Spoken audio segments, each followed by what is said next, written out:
It's Sunday night. It's 8 o'clock. Welcome to All Lacrosse Live.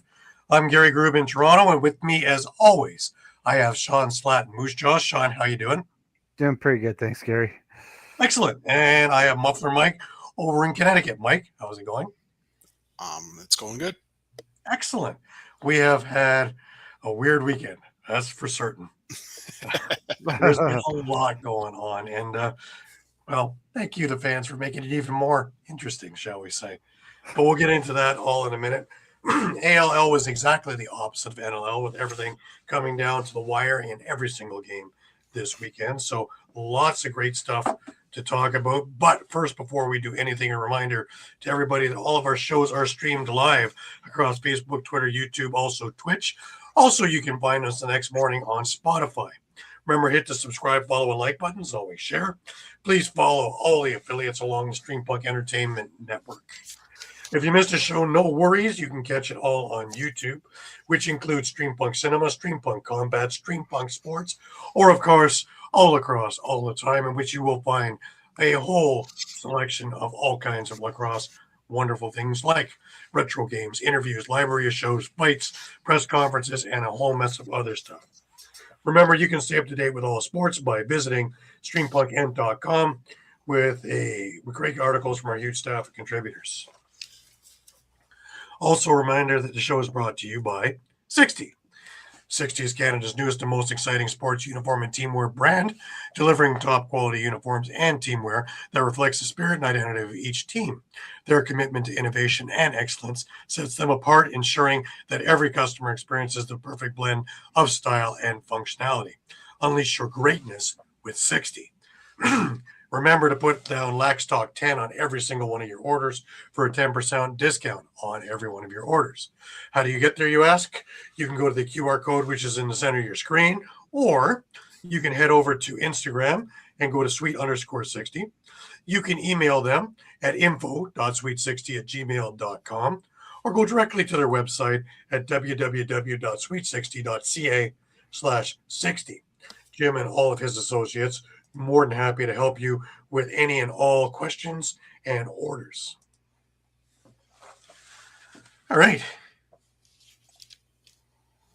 Eduardo's here. There you go. Hey, Eduardo. Hey, Eduardo. And Brian is with us. Brian, welcome. Yeah. Brutal Wingland. Yes. Yeah. Well, you know, little rain must fall in all of our lives. It's been brutally cold over here. I felt like I was in Saskatoon. Shawn, tell me it's balmy and it's 96 over there or something. It is actually it's like minus 5 degrees Celsius here today. So That is Miami Beach. yeah. I went to work the other day and my Here. car went, holy jumping, it's cold. Didn't even give me a number anymore. It was in the minus 30s. And it's like, yeah. Gave up after that. Yeah. It's just, the car just looks at you and goes, Yeah. and it stays like this because it's just freezing. We're actually in a heat wave right now. I think we hit minus 7 today, just briefly, and now we're nighttime. So of course we're going back to the tundra, but it is what it is. Mike, tell me you're probably in balmy land now, right? Only with 40 feet of snow. No, not really. It's No way. still pretty chilly out here. It's single digits Fahrenheit. So Nice. Yeah. Nice. At least we're all doing the same thing. We're shivering together. Well, And of yeah, course, exactly. this room I lovably call the meat locker. In the wintertime, I can keep meat, and in summertime, I can cook rice. So, of course, I have my All Lacrosse jacket on because it's balmy in here. It's 11 degrees Celsius in this room.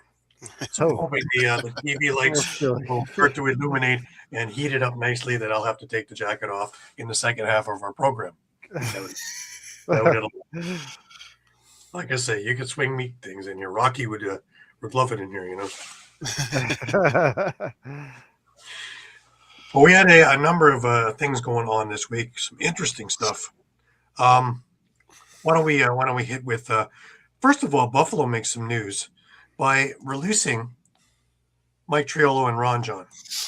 Now, I don't know about you guys, but you make this big trade in the summer to bring Triolo over, and then you just release him without trying to get anything for him. Ron John was supposed to be the next big thing in transition, and sporadically when he got in the lineup, he did great things. and you release both of them outright. Does this make any sense to you, Mike? Not really. Ryan shivering too. I'm not sure what they have for draft capital for next year offhand, but Just because you got Spanger and Belcher back and you need to free up spots, I just don't see those. I really find it difficult to see it without using a one in a practice squad even. yeah, you should have had a spot open after you traded Orleman. Right, because Konstantopoulos was in last night's game. Move up to We the know active he's on the roster. main Now there's an open spot on the practice roster. Right, but of course, I mean, let's also take in consideration that maybe both Triolo and Ron John weren't happy with the idea of being put on the practice roster and just asked for their release. it's kind of funny because I think Ron John would be on the practice roster already, wouldn't he? Since he was coming sporadically in and out of the lineup. True. So none of it makes any sense to me. No. In the big scheme of things. Now, of course, when you release a player of Mike Triolo's capacity, of course, he lands a couple of days later with the Georgia Swarm, and Eddie Como had this to say. Mike's a veteran in this league who brings a strong presence to our offense. His size and skill allow him to create space and get to the net, and we're excited to see the impact he'll have on our team. Yeah. You brought him into Buffalo. Say he had an impact right away this weekend. Yes. Oh, yeah. You brought him into Buffalo to have that kind of impact, especially losing both Chase Fraser and name just slipped my mind, Chris Kluche. And you haven't replaced them. And yet you got rid of him. And again, it makes no sense to me whatsoever. No. I mean, we're talking about draft capital. I mean, it's a third round. But I mean, now Saskatchewan got Buffalo's third round pick in 2027. Georgia gave up nothing. Basically They signed him as a free agent. Yeah. Free agent, yeah. It was a gift. And came a little later today, this year. Just real quick, for the 2026 draft, Buffalo does not have a first round pick. Philly has their pick. In the second round, San Diego has Buffalo's pick, but Buffalo has Calgary's pick and Vancouver's pick in the second round. Right. Ottawa has Buffalo's third round pick, their original one.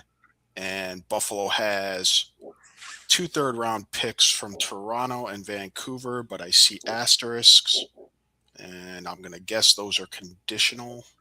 That is correct.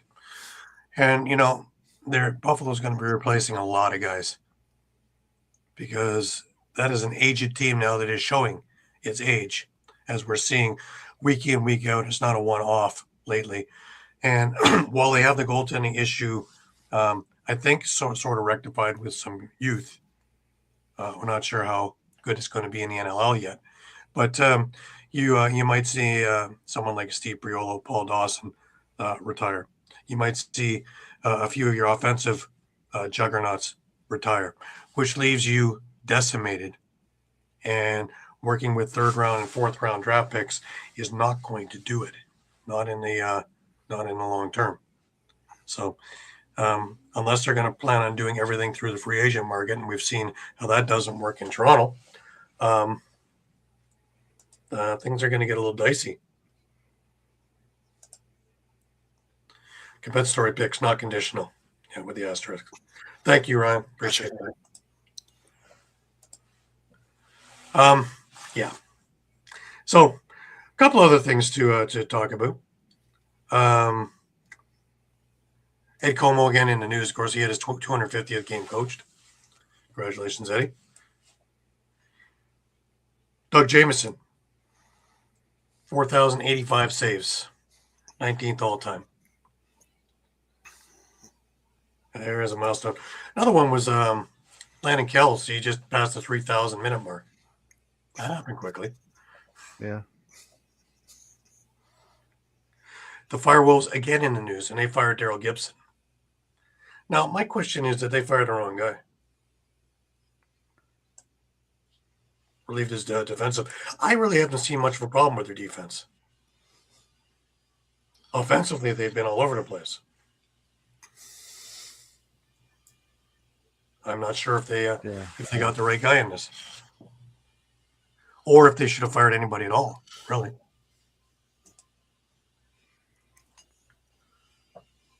Do we know who the replacement is? Oh, There hasn't been anything else. Nothing else. No word on that. No. Yeah. Buffalo should right the ship next week to wait for it. I agree. Yeah. I agree. But it's so true, isn't it? What ails a team is bring Philadelphia in right now. Just to go back to that Buffalo third round thing, when they traded Orleman to Toronto, they're getting one of Toronto's third round picks. They have their own and Vancouver's, and Buffalo's going to get the lesser of those picks in the third round. Right. Okay. But still, when you're missing out on round 1 and 2, that's a lot of good players that are not there anymore. Now, we were talking about Philadelphia, and the good news there is Joe Restaretz up to 900 points for his career. First American-born player to reach 900 points.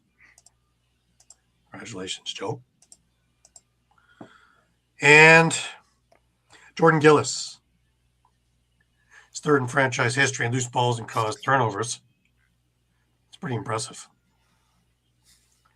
And we'll talk about Colorado and everybody who thought that when Brian Lee went down and, they don't have a host of other players. Well, Malcolm wasn't in the lineup. McLaughlin wasn't in, all these people were there. And, boy, they certainly didn't skip a beat, did they? No.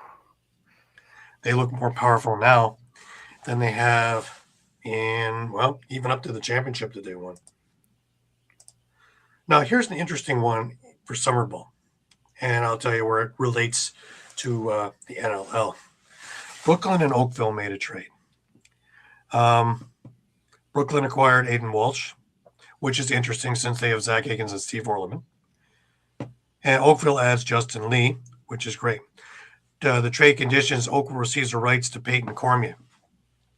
Now, we all know that Jamie uses the Oakville Rock as an audition for the Toronto Rock. He's been doing that for years.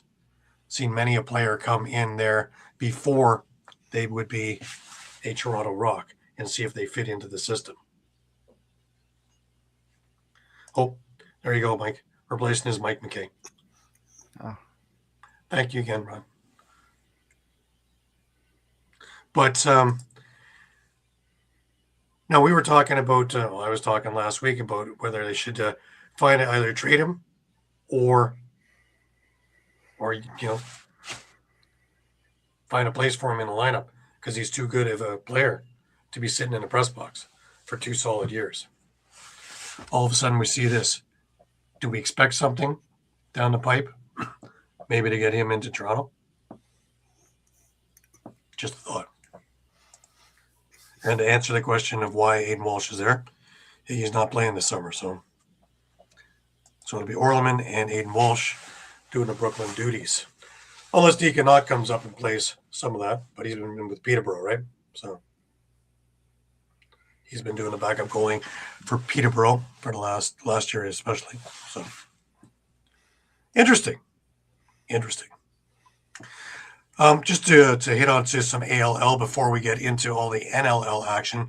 As I was stating before, we had probably the most this was the most interesting week I've seen in a long time. Power rankings wise, we barely had any movement. On Friday night, you had Brampton and Oshawa get together, and this is a game where I think Oshawa could have won. They keep showing that they are a really good team against great teams, and then they put up dogs against some other teams. And losing in overtime against Brampton is no slouch. They lose 12-11 in overtime. About halfway through the overtime period, Curtis Ward scored, and it was over. But I think that Oshawa is onto something, but their consistency isn't there. And Ryan, maybe you can speak to it, being part of the Oshawa organization. Yeah, well, don't think so. Tell us how you really feel, Ryan. Ryan is that guy. So I don't think that's the thing. I'm just thinking that between not having full lineups and a number of other little things there, and of course, as we all know, Oshawa goes as John St. John goes. If he has a good game, Oshawa has a good game. If he's not 100%, Oshawa is looking for creativity, and at times it's not there. But I have always liked this team, and I really am pushing for this, to get here. We're in the latter part of the season is when they need to get it together, because we have seen upset year in and year out in the playoffs. And at this stage right now, they're going to be facing either Toronto or Brampton in the playoffs, and both are tall tales right now.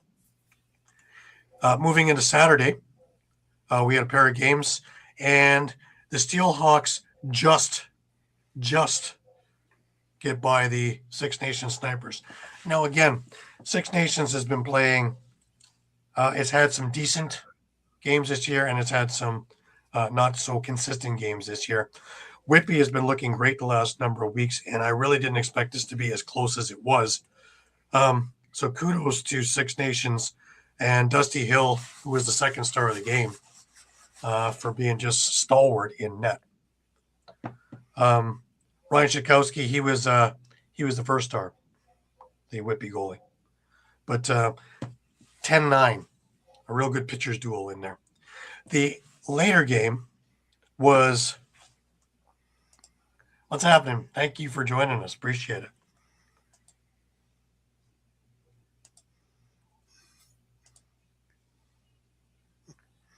Yeah, that's the problem too, is we get a lot of that. And at times we get some great stuff, and at times we don't. And it always seems to rear its head and become deciding factors. And, well, it is what it is, I guess. Peterborough and the Oswego. Peterborough comes up 16-13 in the late game. Peterborough, again, having strong game from Aaron Woods, right? When Aaron Woods is on, Peterborough looks great. Well, you're busy with Oshawa, right?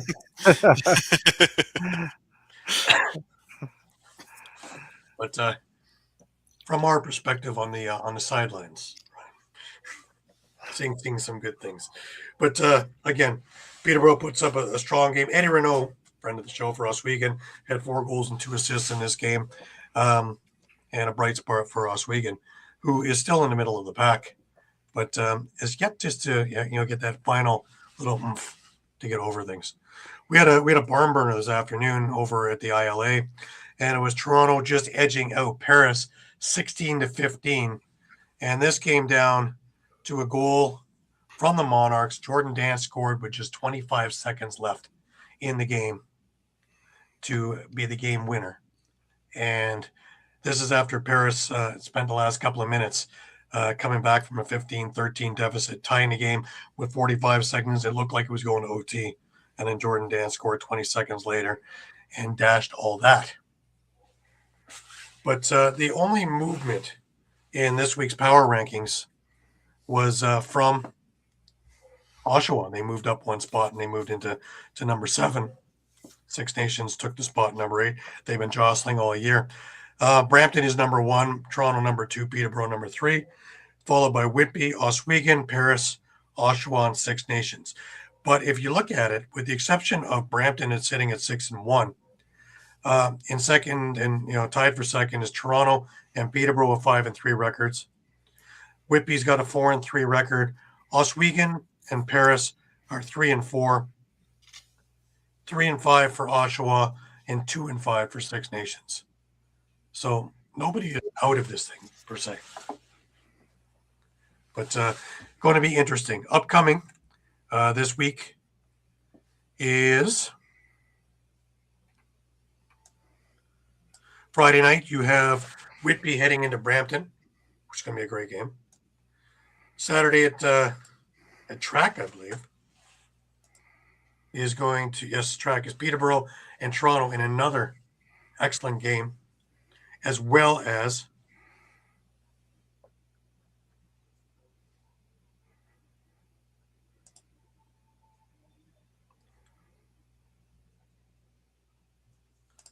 okay, Ron.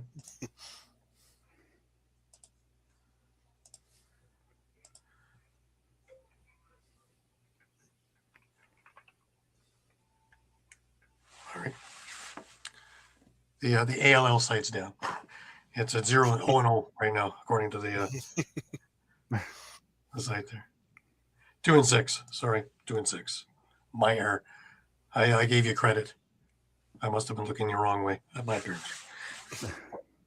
Anyways, continuing along.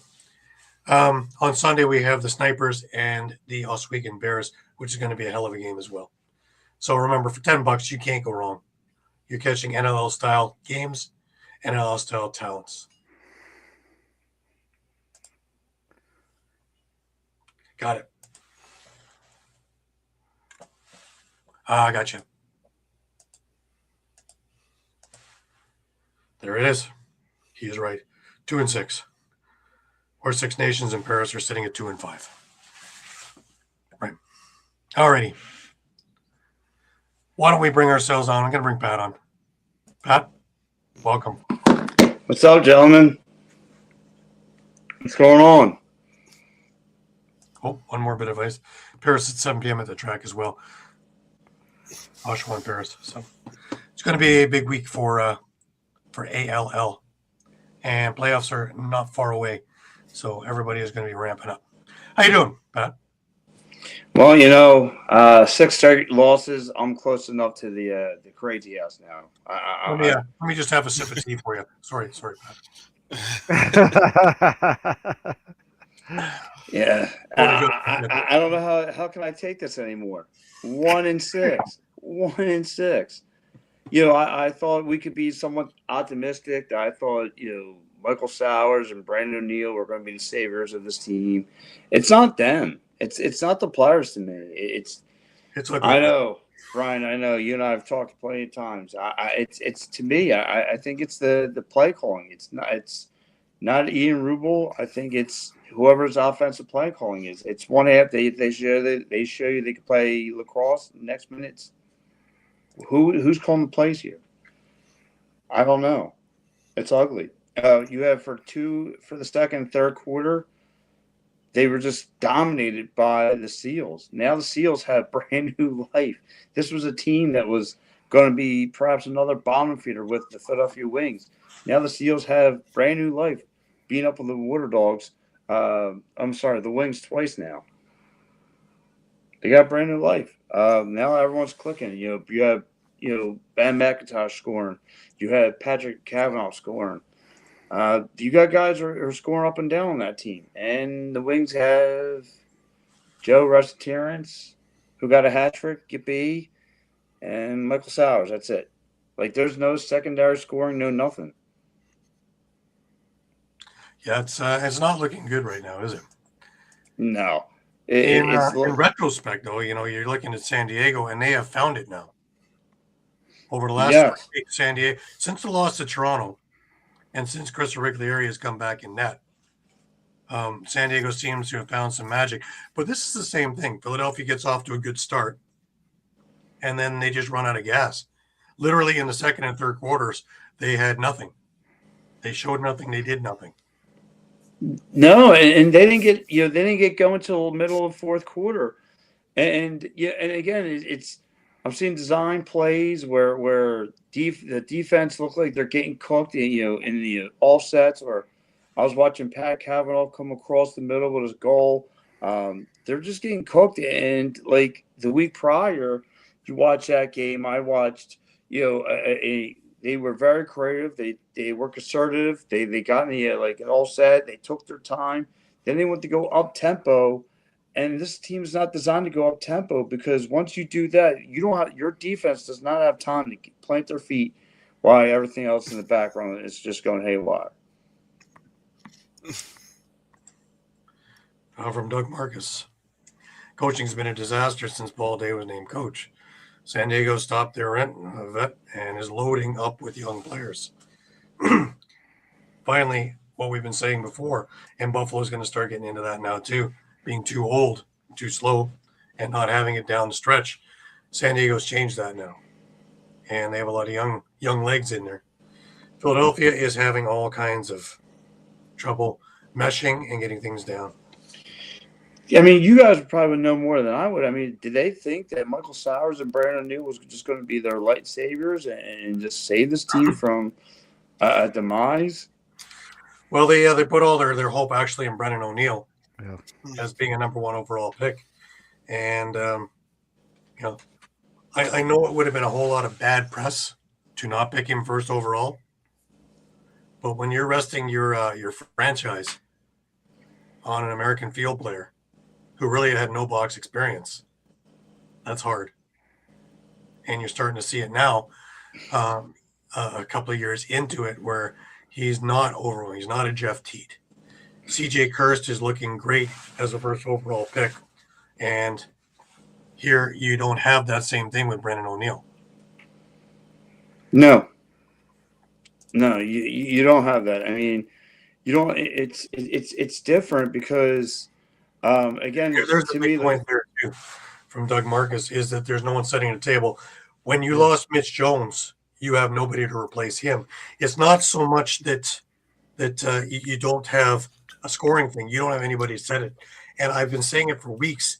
I still don't know what Blaze Reardon is doing there. I don't think he knows what his role is. He got himself a goal late, but in garbage time. But no, we discussed this last week about Blaze Reardon. Where, like you just said, I mean, he got one nice little goal from the outside. He's still not really setting screens like he used to, where somebody could get open. He's still not creating havoc down low. He's kind of just there.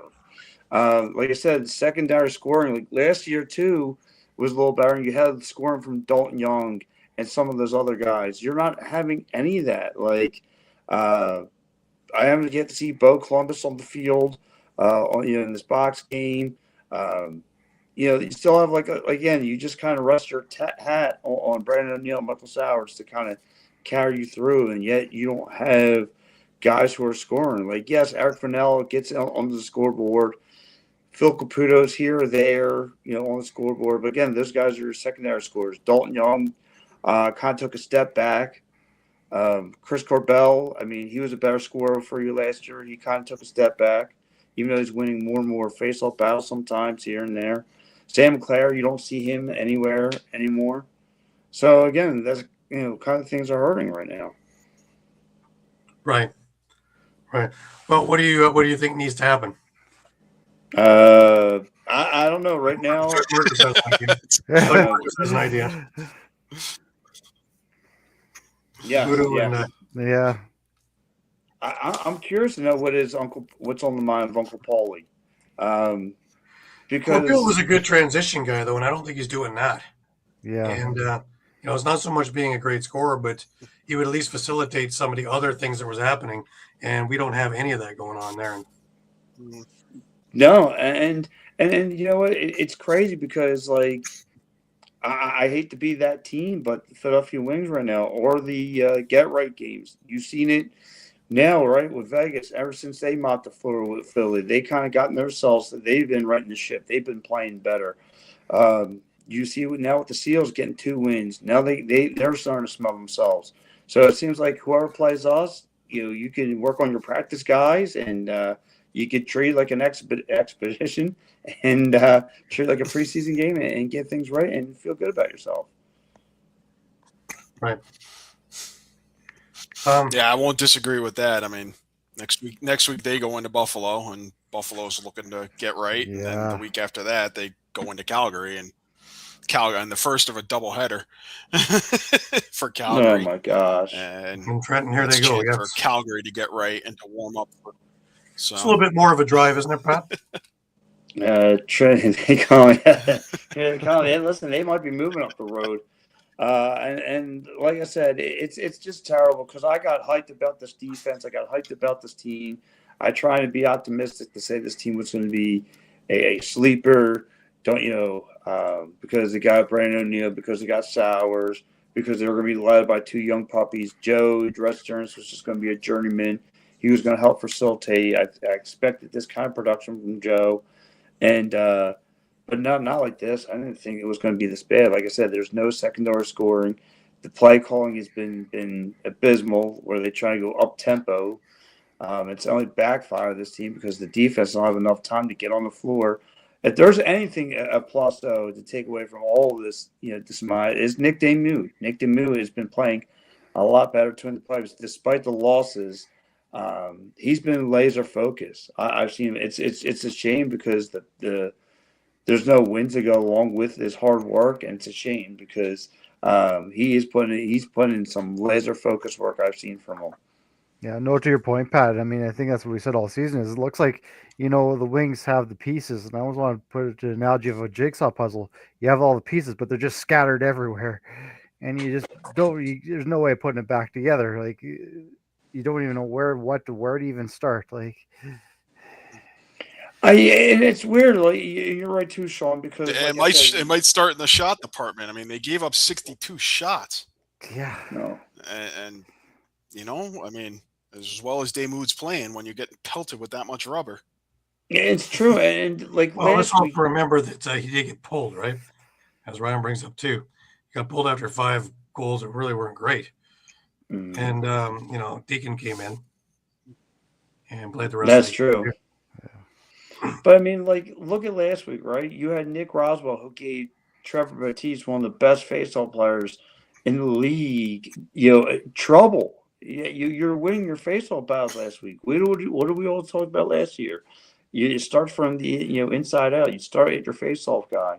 Nick Roswell was looking good. Nick Damu was looking good. Cameron not playing either. Okay. Yeah, that's true. So Cameron actually got released when they when Domini got reactivated. So Brian Cameron, I believe, is a free agent right now.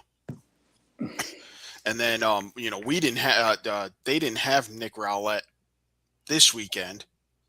No. Due to injury. And this was Bo Columbus's debut. 6 for 24 on faceoffs, but again, he's going up against Baptiste, so yeah. Yeah, that's not going to be a day at the beach either. But I mean, yeah, it's a shame because I don't know. I don't know where they start. There's just going to be a lot of questions, and unfortunately, like I said, I know Paul Day tries to design something for Philadelphia, and just nothing. He designs a nice turkey dinner, but it always falls on his feet every time. It's a shame guys there should be buying tickets because they're spectators right now. They're really not active in this brigade. You look at their stats and they've done 0.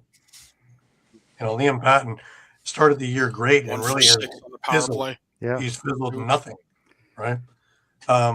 Chris Corbeil had an assist. Really, you look up and down the lineup, and Isaiah Davis-Allen, he had 1 loose ball. Like one of the youngsters, loose ball too.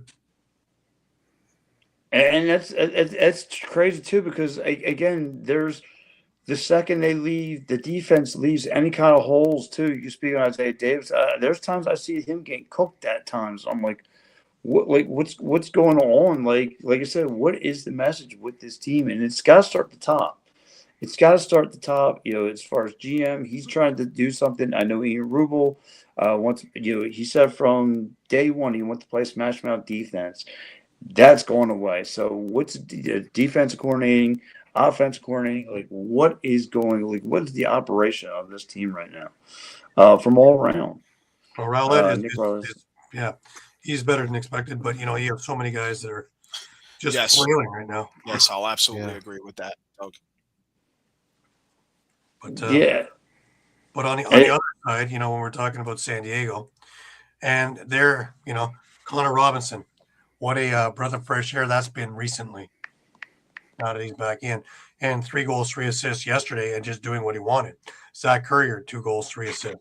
Ben McIntosh, the wing killer, shall we say, with a goal and 4 assists. Trey Leclerc with 3 goals. Wes Berg, who was carrying all these guys were trying to get going, is now the facilitator with 4 assists yesterday. And that's unreal. McIntosh is just, he just went haywire on his own squad for 2 straight games. This didn't work before, eh, Ryan? This didn't work back in the other wings system in there when Johnny Meridian tried it. They got to have, unfortunately, till U.S. box look catches up, they've got to get Canadians in there who know the box game and have grown up with the box game, not are just learning it on the fly. It does mean a big Did work for the Riptide at the start of there, too. So, yeah, it's tough. It's alarming right now. There's not a whole lot going on in the front office, is there? It's same old. But he's got good minds there. That's the thing, right? Pat McGrady and TK, I put him in any bench. Oh yeah, easily. But even like I said, when you looked at last year and you looked at the tail end of it, at least you were getting production. Even like when you looked at the first quarter of last year when they were on a fire, but like you had scoring from Dalton Young and those guys and Leclerc and those guys. Your secondary scoring is not. There's nothing there other than Eric Furnell. Who's consistently putting a goal on net. You don't have much. Even your prime guys, or you'll get a night from Michael Sowers, or you get a night from Brian O'Neill, maybe a night from Joe. But it's nothing stacked together from the 3 of those guys. You need a 3-headed monster to really take over a game. I mean, it's what did Buffalo for quite some time. You're making our point, Pat. You're making our point. Yeah. Right. Having a Canadian run in the O. Yeah.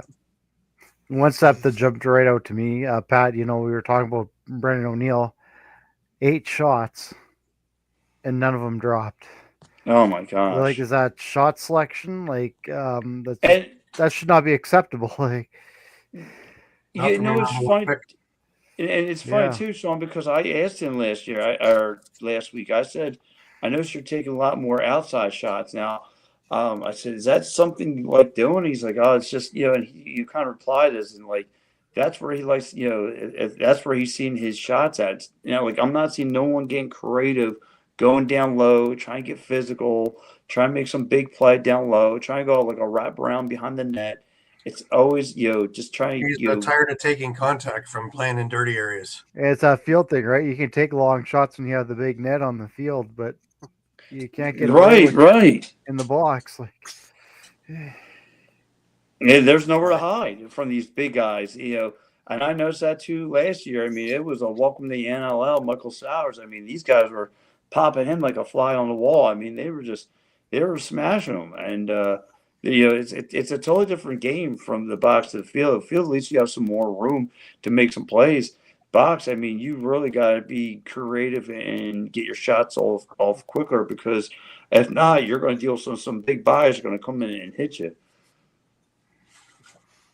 Mm-hmm.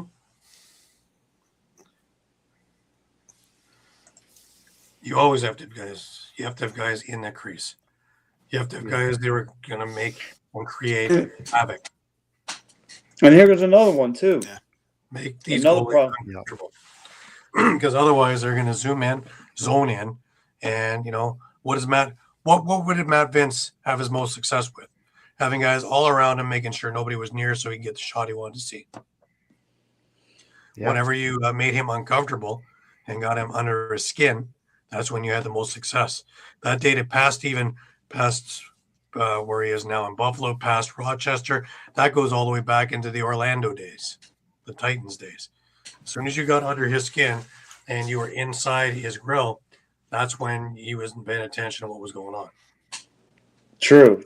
And they got another thing too. They got to be a little bit more disciplined. 8 times they made 8 trips to the penalty box. Now, granted, they're lucky. San Diego made 9 trips to the penalty box, but obviously they had nothing to pay off for it. But I mean, they got to be a little bit more, a little bit more disciplined than that, because I notice a lot of times they make a lot of trips to the penalty box, and you got to, whether they want to get on the official or not, like you got to play disciplined play lacrosse. Well, You the got to do it difference yourself. also is that San Diego went 3 for 4 on the power play, where Philadelphia Yes. went 1 for 6 6, yeah. on the power play. That's just huge numbers.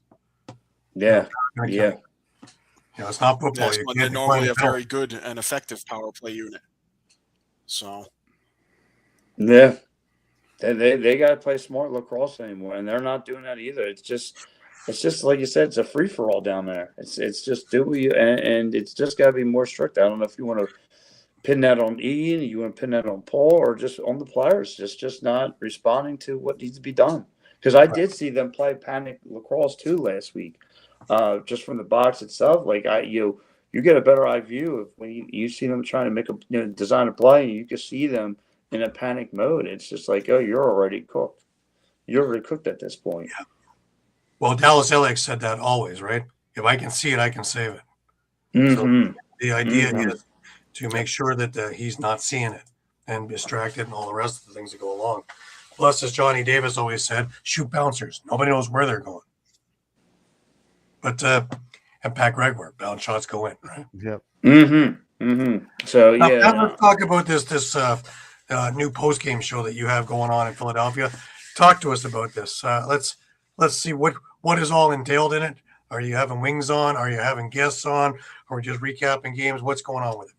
Well, I should be bringing more of a vomit bag next to me. I was going to start eating wings with me, but I guess there's no point in eating that. No, it's I started a little bit last week. I said since day one, unfortunately I've been getting hit with all these snowstorms down here in Philly. Gary, you experienced a lot of them. You guys experienced a lot of them. I did talk with the PR people up in the wings. They gave me the green light. So therefore, I am now going to be doing post, and I did it last week. I'm going to get the official from Scott to do it here. So after all the post game interviews and all that other fun jazz, I will be in the press box, doing a show, half-hour post game show. So taking QAs and all that stuff. So anyone that wants to rip their hair out like I've done for the past 6 weeks, you could do that as well. Just leave it on the table. So I mean, I'll be up in the press box. Me and a couple other beat reporters will be there and taking some Q&As, and it's all for all lacrosse all the time, and for the Stream Punk Entertainment Network. So, but this is gonna be a lot of fun. And like I said, I started a little bit last week. Had a great time doing it on TikTok. So now I'm gonna bring it over here. So it's gonna be a lot of fun. All right, Ryan, we're going to do a road trip. We're going to go down there, and if we can make it there, if we can find it together, we'll get there. Oh yeah, listen, you came. I'm the only one. I'll be the only guy up in the press box. Smack my head off the test because of another terrible loss. So you can't miss me up there. So yeah, it's a good time though. I appreciate it. So I'm glad I got the word. I can work this all out. It really got started with me because I gave somebody, another person, the kids that do it with Philadelphia Union Soccer, and they kind of ran with it. So I said, well, if no one's doing that with Philadelphia Wings of Lacrosse, I want to be the first.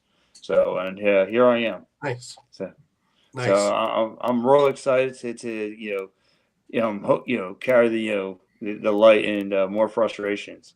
So just dump them on me. I'm used to it. It's therapy too, right?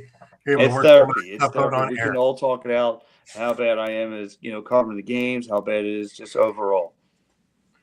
I'm sure it's going to turn around, but I think you can do a great job. You knocked that one right out of the park. Thank you. You know what I mean? So yeah, I can't wait. I can't wait for to get things going. Absolutely. looks good. Pat, thank you as always. My fellows, you guys have a good one, and that's another loss. Maybe in 2 weeks, Wings will beat Calgary. The battle for the basement will be all right. Oh, by the way, did I take? Am I still in first place? What's going on? Well, let me have a look here at the numbers. No Not only comment. Did my reign of My, supreme my. already end? Nah. You are. You had a good You week, went Matt. 6-1 along with me this week. Yeah. Nice. Gary and Shawn went 5-2, and Caden went 4-3. So I have Pat leading 34-19.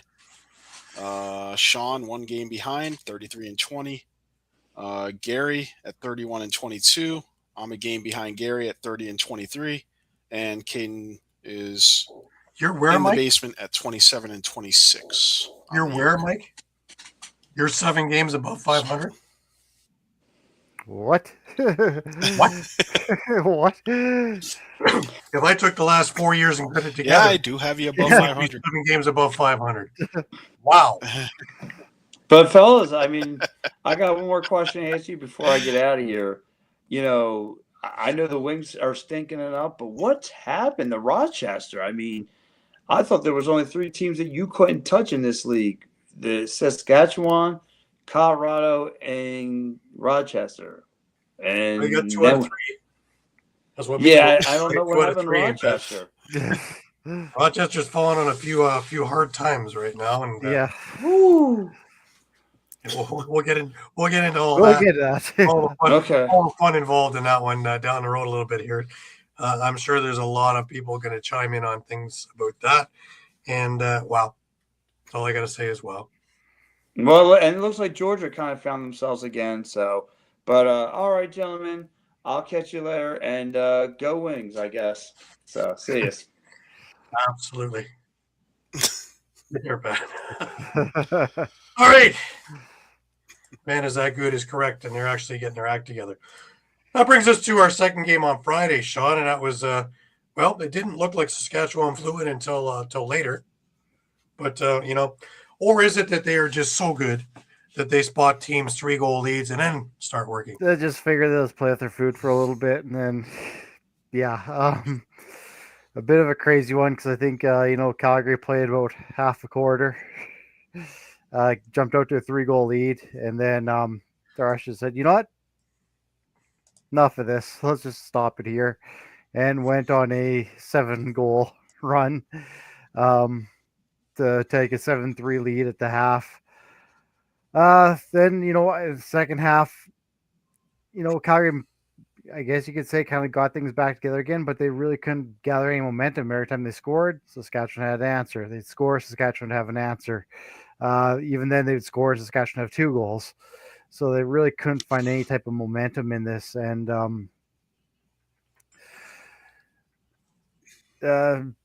so for Saskatchewan, Austin Shanks, 9-point night, 4 goals, 5 assists. Again, like, for picking him up a couple years ago, it's just been that, like, keep saying, that missing piece that Saskatchewan's been looking for. Robert Church, 2 goals, 6 assists. Ryan Keenan, 2 goals, 5 assists. He just keeps on having that hot hand, Keenan. Zach Mans, you know, we were talking about that trade to Toronto. 4 goals, 3 assists. I mean, what Derek Keenan did to pick him up just off of the, you know, bench of Toronto and found a diamond in the rough in him has been amazing. Frank Shiano, Ogden didn't see much rubber again, and that may be something to be concerned about with Calgary. Only 34 shots on net, while Saskatchewan just peppered Aiden Walsh with 63. I'm curious if he gets a game where he's hitting 40 or 50 shots and how he's going to react. Because, yeah, again, with 34 shots and you have 8 goals let in, your average isn't great, but you've done enough to win. Yeah, it'll be interesting to see for sure. I mean, like I said, I'm really scratching about my head with this Calgary team because, I mean, we saw what they can do. I always thought this was a team that was just a couple pieces away. I do think that is quite a potent offense they've got.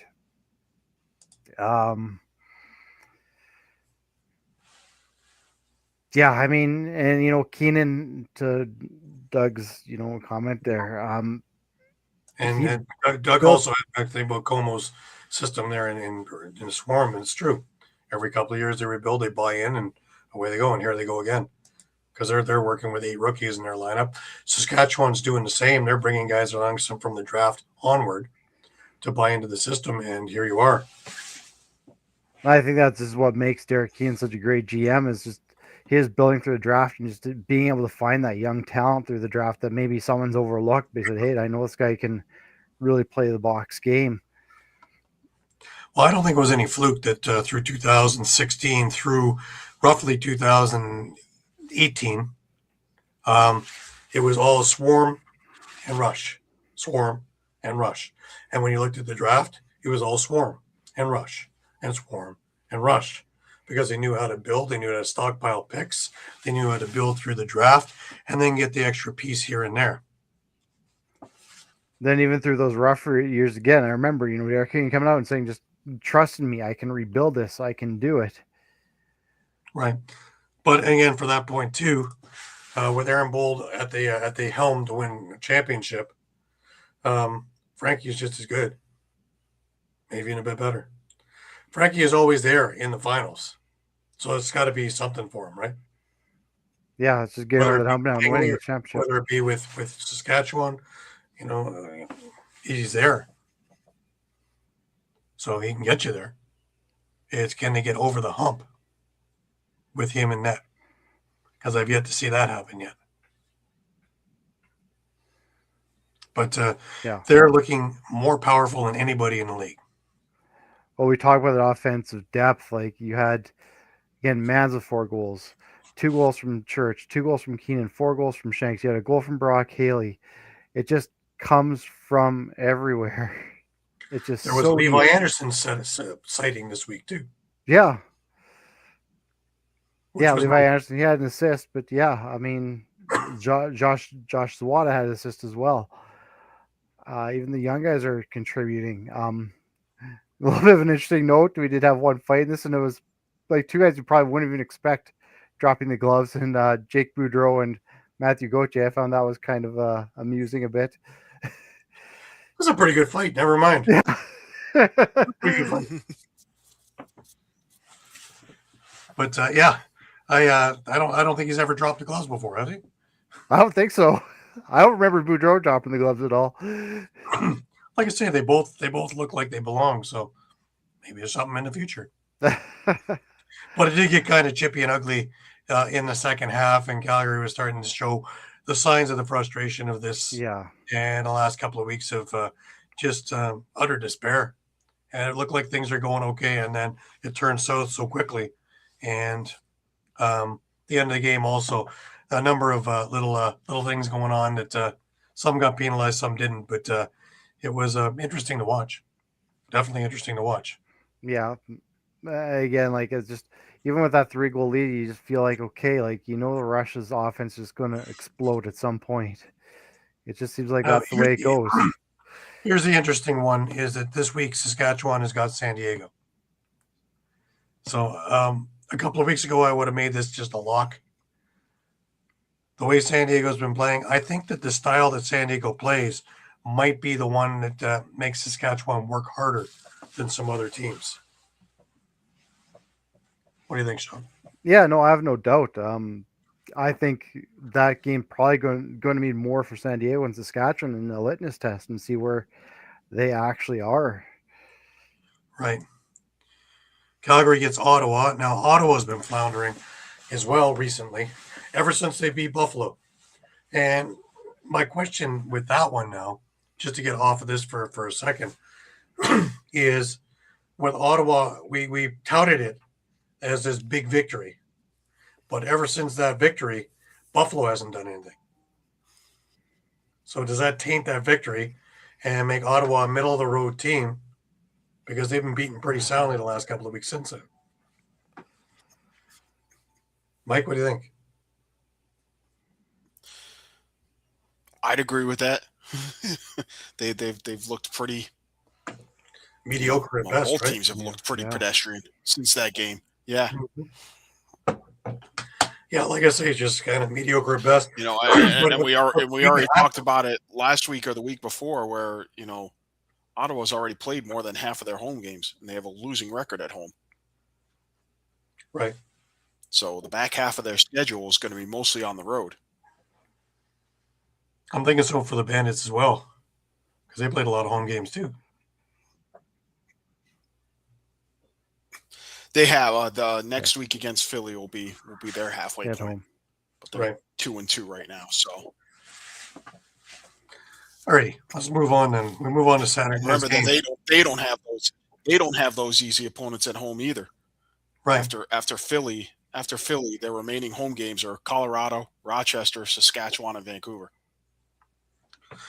Now, we were talking about Georgia, and Georgia got Halifax this week, and I thought this was going to be a really strong game for both teams. Now, I picked Georgia to win, and I'm very happy I did.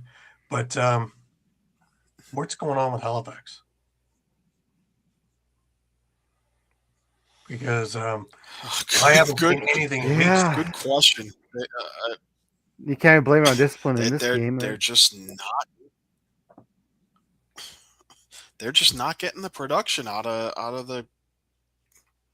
Not the production they have expected out of some of their guys. Yeah. Aaron Good is right. Well, we thought they were onto something early on in the year, and since that, I guess when Warren Hill gave up only 2 goals against Oshawa, we thought, wow, we really have something there. Since that point, though, we've seen nothing. And when they got absolutely beaten like a drum in Oshawa in the rematch, from that point on, nothing. And with them trading Dawson Theed to Oshawa, is that waving a white flag?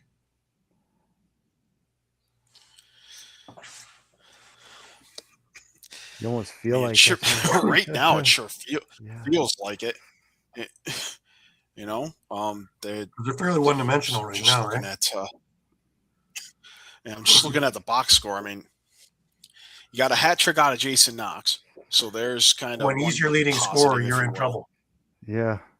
If You had no goals from Cody Yeah, Jamieson. I He had 4 assists. I mean,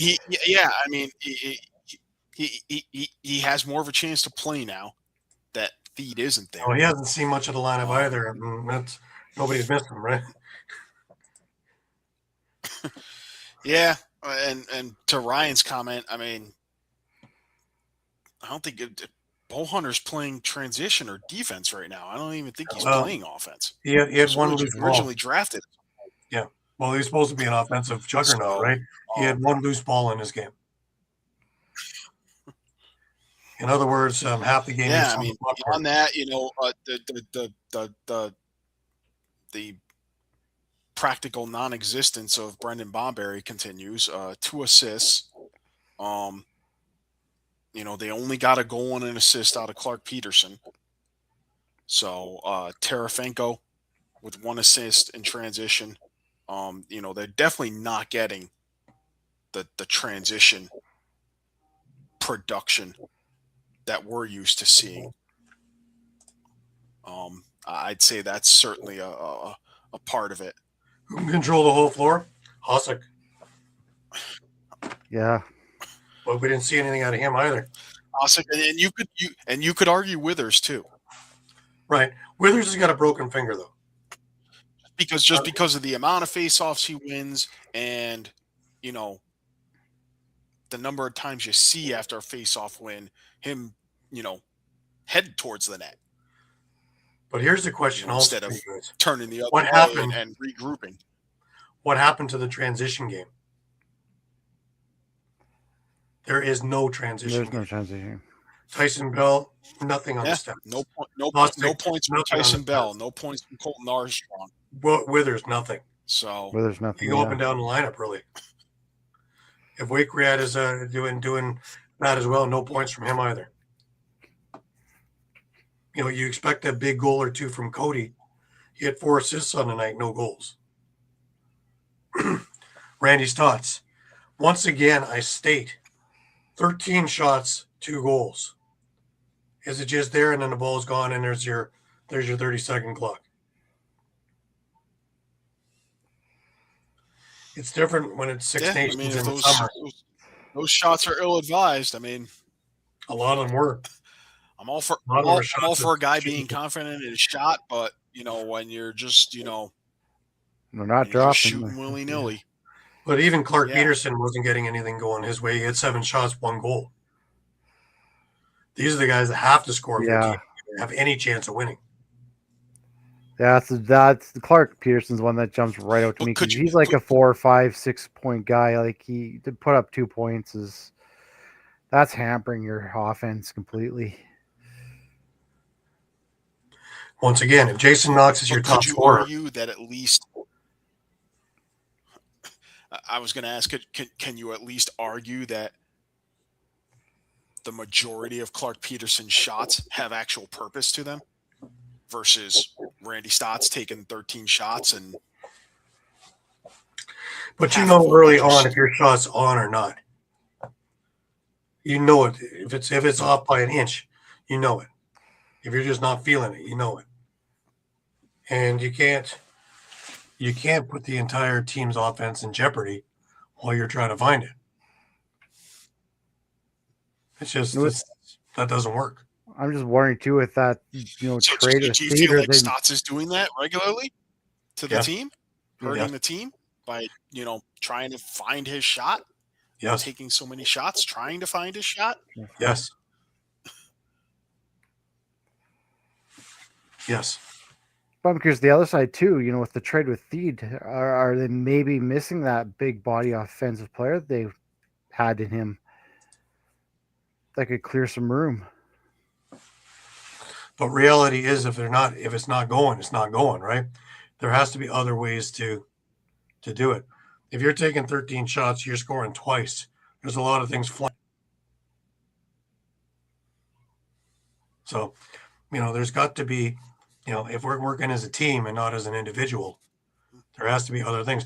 But then again, that's where the coaching steps in too and starts drawing up different plays just to get things back on track. I'm not saying don't shoot, but I'm saying if it's not there, don't shoot it. Don't shoot for the sake of shooting. Not everything has to be for ESPN. I love watching Clark Peterson's quick stick goals. Are they highlight reel goals? No. Do they count as much? Yes. Take a look at when Halifax was winning early in the season. You were getting production from everywhere. It wasn't one guy. Everywhere. Your transition game was doing things, and 3 or 4 forwards were scoring. You weren't relying on one guy. And I tend to think that things are Titanic-wise. They did outshoot Georgia 54-47 for the game. Okay. I can also say Georgia had 8 rookies in the lineup. They still found a way to win. When I look at Georgia, True. Yeah. Nolan Byrne, he had 4 goals. He had 9 shots. That's fair enough. And Doug's got that right. Shoot smart. Deception matters too, right? Defenders as a screen, but not just shooting for the sake of shooting.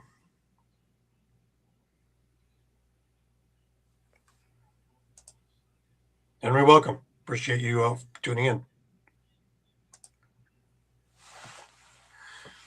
But looking down the line again, Jordan McIntosh, who has scored in every game that Georgia's won,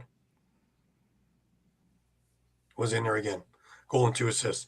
Shane Jackson has found life again. 3 goals and 2 assists in this game. Brian Cole, he's back. Goal and 4 assists. But he's doing a lot more of the facilitating. He's scoring when it's there, but he's also finding guys. This is what I'm talking about. Caleb Benedict didn't score, but you had other guys doing it. Lyle Thompson had a goal and 3 assists in this one. Was it as much as it's been? No. But when they needed him to come awake in the 4th last week against Toronto, he was there. He took over that game.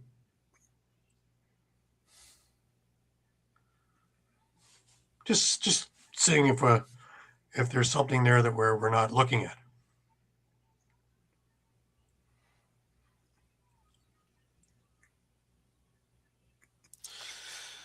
I mean, if there's something we're not looking at with the Swarm, it's how quickly they're coming together, despite the overhaul.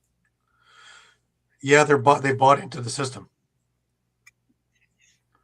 They bought into the And system. maybe They have you good, can solid players. maybe you can use the reverse argument for Halifax that after years of most of the same guys being together, they're starting to fall apart.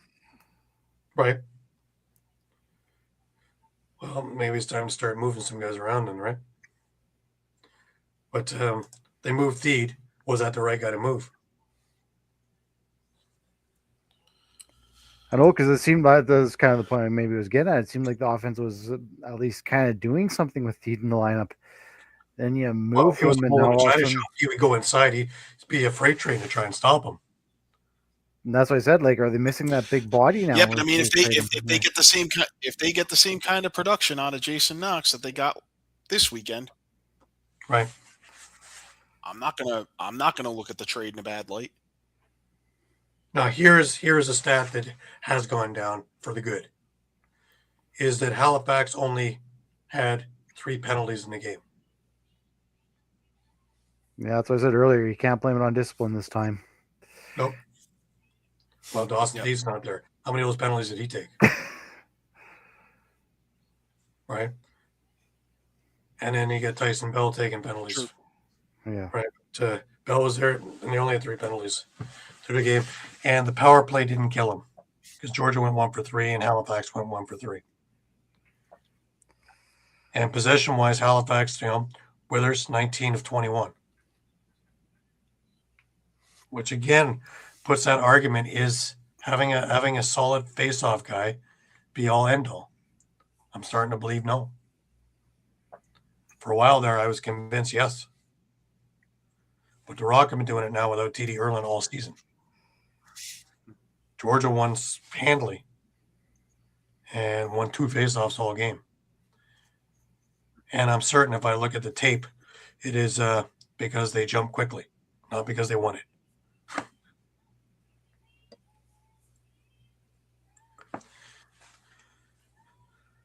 Withers is no Fogo. No, Withers is a lot like Snyder.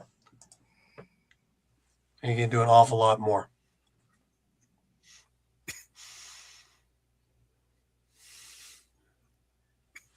No, I mean, I definitely understand the point you were trying to make there. I mean, we've seen I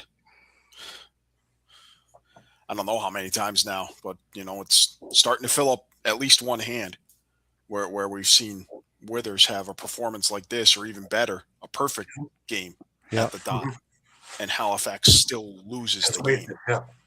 Yep. And we're seeing it more often now. I believe it's happened. I believe it's happened to him at least 2 or 3 times already in his career, where he's gone perfect at the dot, and Halifax has lost that game.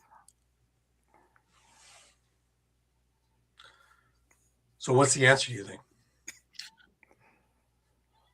I don't have an answer, but again, that really puts a question mark on the offense, right? Like, if you're getting so many extra possessions, what the hell are you doing with them? I don't think any of us had Halifax as sellers, did we? The other week when we were doing the players and sellers? I was close, but I didn't know. If we were to do it again tonight, would any of us have Halifax as a seller now? Yeah, likely. Yeah. I mean, yeah. I certainly would, but I see kind of the same problem. I mean, we hypothesized a couple weeks ago. I agree, Doug. With Philly, with trading, what do you well, Philly and with Georgia. Philly, the possibility of trading Blaze because there's no defined role for him seemingly, and Georgia, before Lyle got hot again, it was, well, yeah, okay, maybe it's time for Lyle to move on, but what are you going to get in return for him? But I'm so looking now put for, yourself in Kurt Snyder's shoes. What are you going to get in return for I'm looking at 2 hot drafts, and I'm looking at a team that's not going to win this year or next. So I'm going to do what Georgia did. I'm going to do what Toronto did. I'm going to pull in the reins, and I'm going to try and get the best picks I can to build my team the quickest I can and keep the pieces that are good for my club.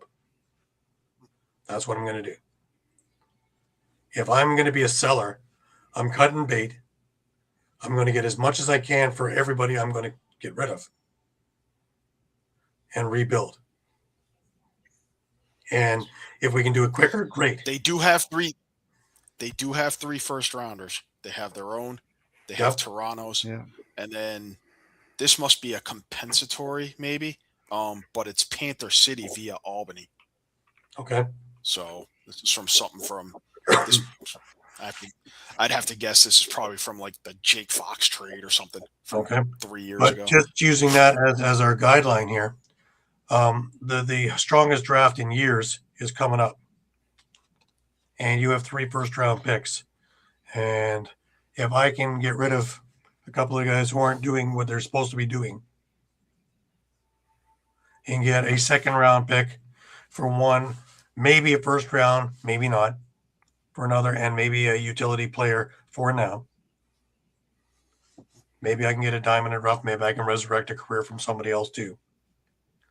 And put that in with 3 or 4 good picks that I have. I'm already halfway to where I want to do. Goaltending wise, I don't have to worry. I have 3 solid goaltenders. And I have good pieces all over the place that I have signed, like a Clark Peterson and a few other guys in there. Withers, Turfunk, those guys. So I don't need to do everything, but I can out the ones who are seeming to be stale and into my rebuild. Because if you haven't won with teams like this yet, playing another year with the same team isn't going to win you anything either. Yeah, I'm kind of with Mike, though. I mean, I see where you're coming from, Gary, but I mean, how much is left of those stock of those guys that have gone stale? Okay, but are they doing anything for you? Would you rather out them like they did in Buffalo with Triolo and Ranjan? Mel's get something for him. Exactly, that's for what sure, I'm saying. yeah. And if I can't get anything for them, until when I get them replaced, then they're gone. Just looking at their roster real quick, they also have Stephen Keogh on their practice player list. I want to jumpstart the offense. But a few guys on their draft list, Jack Charbonneau, who had a pretty good summer in Burnaby last year. Alex Marinier, Ajax Zapatello, who we've seen shine with the Whip Snakes in the PLL. And let's not forget, not only is Thomas Hogarth on injured reserve, Trevor Smith's on injured reserve. Right. That's a big part of their defense, too. I never understood why they didn't hold on to Zach Kerrigan, to tell you the truth. Honestly. He's a good enough player, and he proves it every summer to at least be in the conversation. And how about Aaron Woods? Aaron Woods is a great one. How about Aaron Woods? He was there too. Earmarked Philly, sorry. But either, So, I've had him earmarked to Philly for 3 weeks now. And he keeps putting up 7 points in ALL every single week, right? 4 more. When he played with Toronto for that little bit as a practice squad guy, every time he was in a lineup, he created something. I mean, that this is almost starting to feel like it's more of a drafting problem. Like you're just drafting guys and they're subsequently not making the team. Right. There's a problem there right from the top. So maybe you're underestimating them, or thinking you should just go with or maybe you're bringing in a guy and just didn't think he was good enough, and he shines elsewhere. Or do you have the Buffalo Bandit problem where you're bringing guys in, but you just want to stick with the old guys that are quote unquote proven? Right. Well, when you're winning, that works great, but it doesn't work so good when you're not. Yeah. I mean, hey, we've seen that happen with Christian Watts in Buffalo and in Halifax now. Mm-hmm. Yeah. Yeah.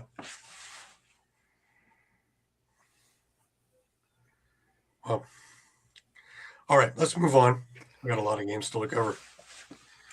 We come across into Rochester and Vancouver. Yeah. And it was a tale of it was a tale of 1 quarter and 3 quarters, really. And geography has something to play. But Gord, when I'm talking about Zach Kerrigan, he's a hometown boy, and he really deserved a chance on that team. They just cut him outright, and hopefully can find another place.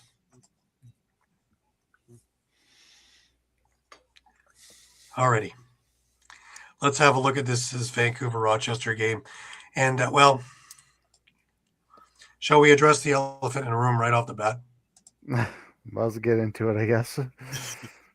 Yeah. Because we're going to get into it anyways, but we'll play the clip, and I'm sure you've seen it 100 times already. Otherwise, you've been living in a cave. But here it is. Up and making sure coming out also quick offensively to get those other guys like Lanchberry, Connor Fields, and Thomas McConvey back on. Speaking of McConvey, he's got the ball up top, near side to Fields. See if they try to beat his man one-on-one. Looking, shooting. Delbianco way out, makes the save, and Fields took a heavy hit. Now the outlet the other way. Oh! What a hit! God! Hartley, and that shot is knocked out on the crease. That's going to be a penalty. And oh, here we go! Hartley is locked up. Biles grabs his man. Hartley got bull rushed, and now Delbianco is out there. Connor Fields is tied up with Charlon B. Well, Gore's comment, of course, is now let's teach the goalie the rules. Well, let me just bring this up for you. And here is what the league is going on, of course. And it's Rule 70.4.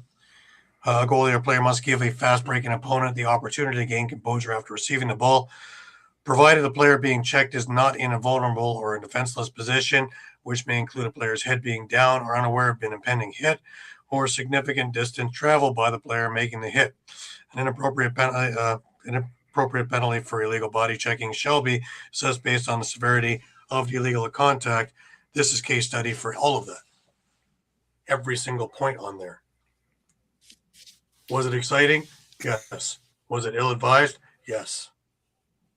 Was it intentional? Hell no. But,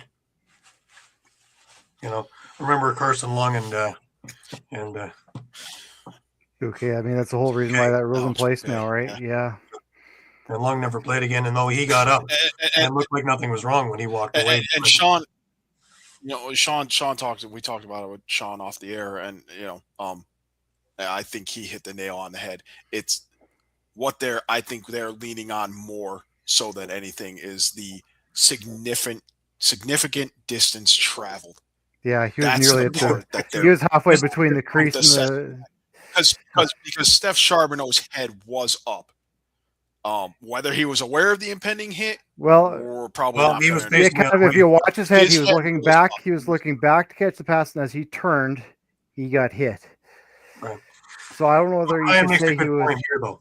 This is a good point, and nobody's talked about this one.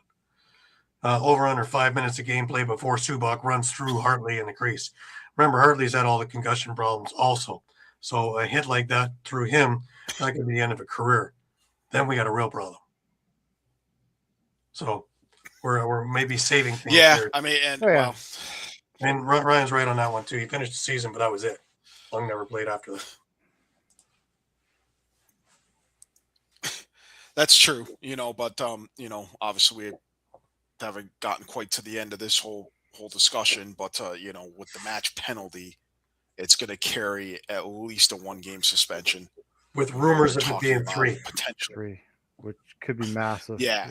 So, I mean, so at this point, the odds of Subak having a chance to run through Hartley are slim to nil unless Hartley's going to appeal and play next week, before final punishment is handed down. I have a feeling if I'm Mike Hazen, I'm starting Riley Hutchcraft. Hartley's going to take, we're just going to nip this in the bud, because it's back end of a home and home. That's consecutive weekends. I think if you're Mike Hazen, you got to take Hartley out of the picture here, even if it costs you, a series sweep potentially, and make sure you have Hartley available,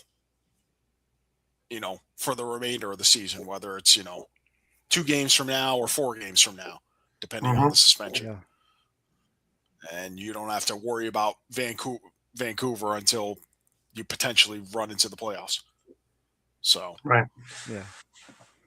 All right. Now from the sublime to the ridiculous, we have a page out there demanding the firing of Andrew Ecclestone. Did he play any goal for Rochester in the second half? No.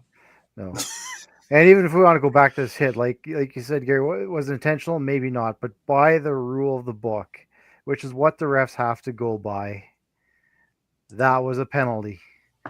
You can't blame them for just going by the rule of the rule book. I mean, you can say this or that or but and making exceptions. You can't do that as a ref just off the. Absolutely. It hits every point in here. Yeah. Not one or maybe one. It hits every single thing on here. So, and just to clarify for anyone who didn't see the broadcast, because it was said multiple times by the officials, 5-minute major and a match penalty. It went under review. I'll send it to you, Ron.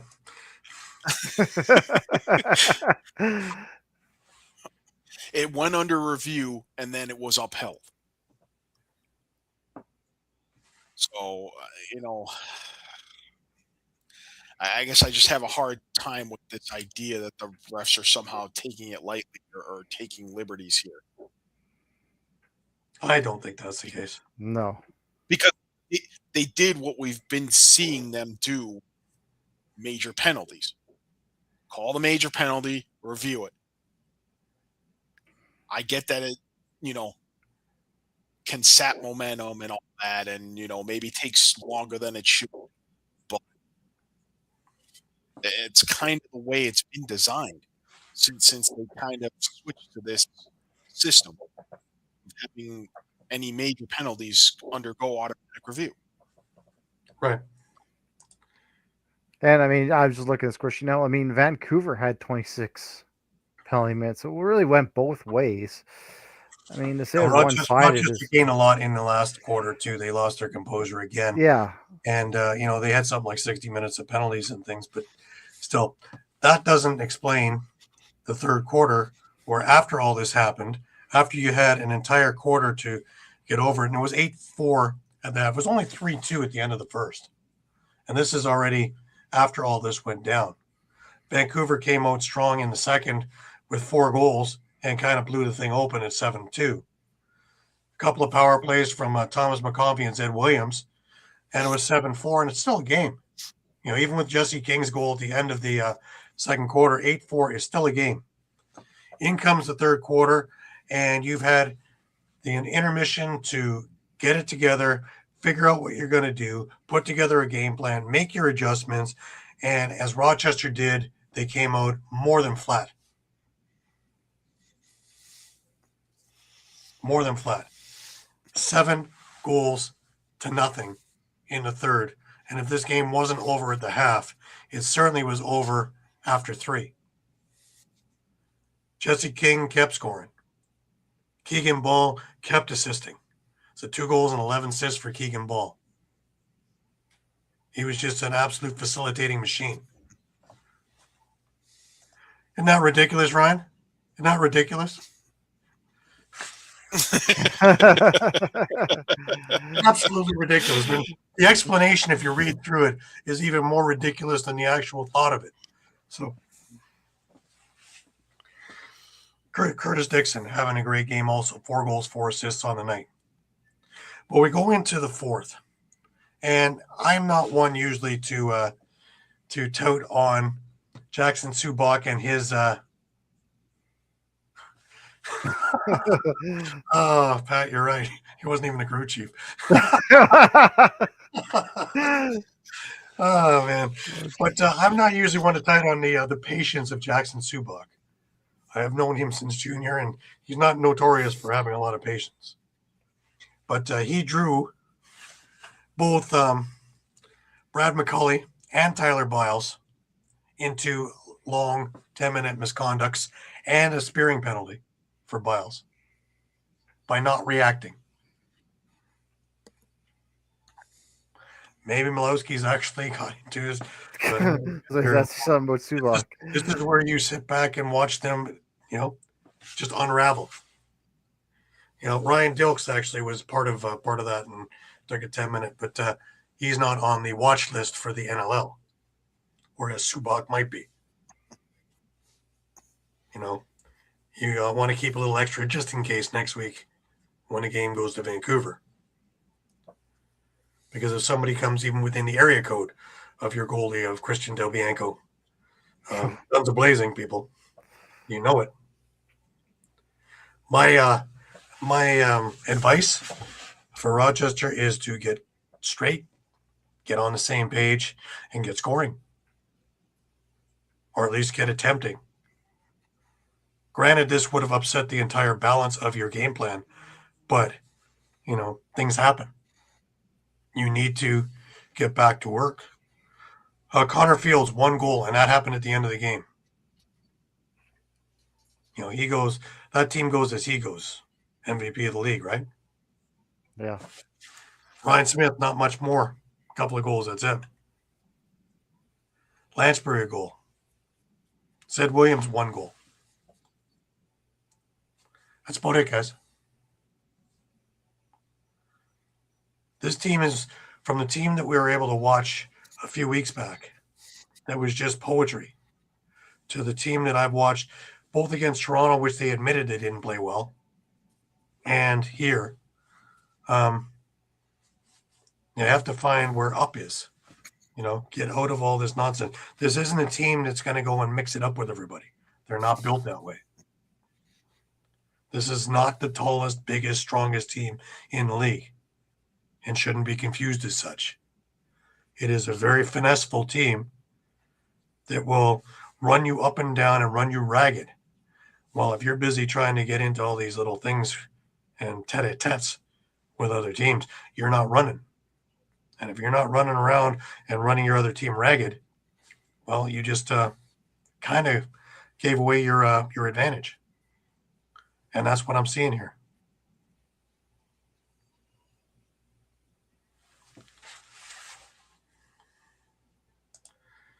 He does to a sense. He's actually even to a little bit more of an nth degree, but all the way since junior. But he can play. That's the thing, is he can play too, Subak. And he's shown it. But he's taken on a role, and because he's big and strong, sometimes he get pigeonholed into that role. Doug, I don't think it was because of the flu. I think it was the entire thing went on its ear from that point on. You awoke a Vancouver Giant that was already waking up, and you decimated your own team where everybody kind of got off of the Nighthawk page and went on to their own individual page. And you saw really nothing of cohesion there, which is odd, because usually that team is very cohesive.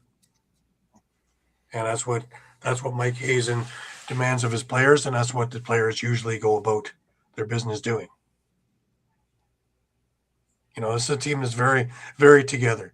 And when a piece falls off like that, remember when Rylan Hartley got hurt, the team also had trouble kind of readjusting. You know, he's that emotional guy that rallies the team. So, yes, was it an emotional thing? Yes. But when he's out, and if he's out for a couple of games, the team has to figure out a way to win because the season's still going. Any thoughts, Mike? I mean, my only thought is, you know, next week you see him again. Oh, Gord.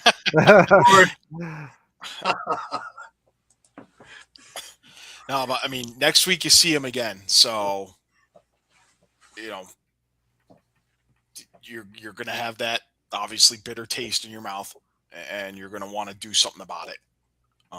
Just make sure you're doing the right thing about it. Yeah, otherwise we're going to have a repeat of this game. And, you know, Vancouver's going to be on instructions.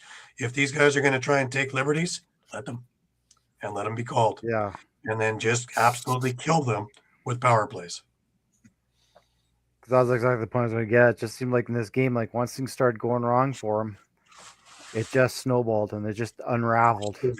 And they just couldn't compose themselves after that. And the other point I want to make, you were talking about the suspension. We look at their next 3 games. Again, that rematch against Vancouver.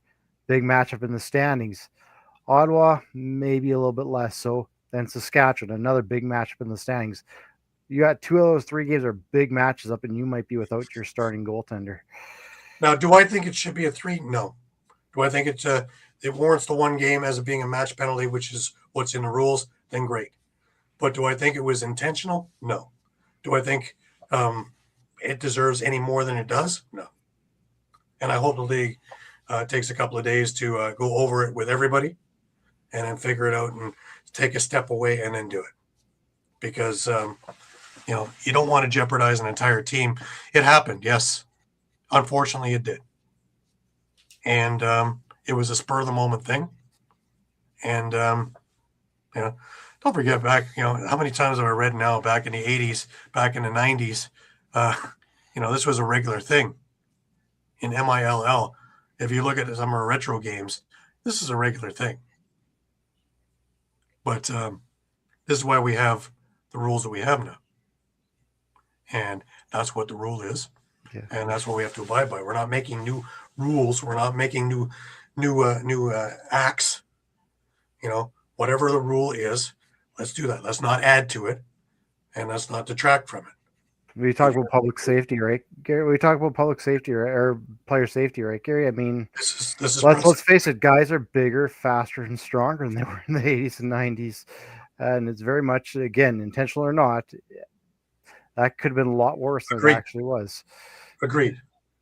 No reason to run it, but when has thought come in retribution?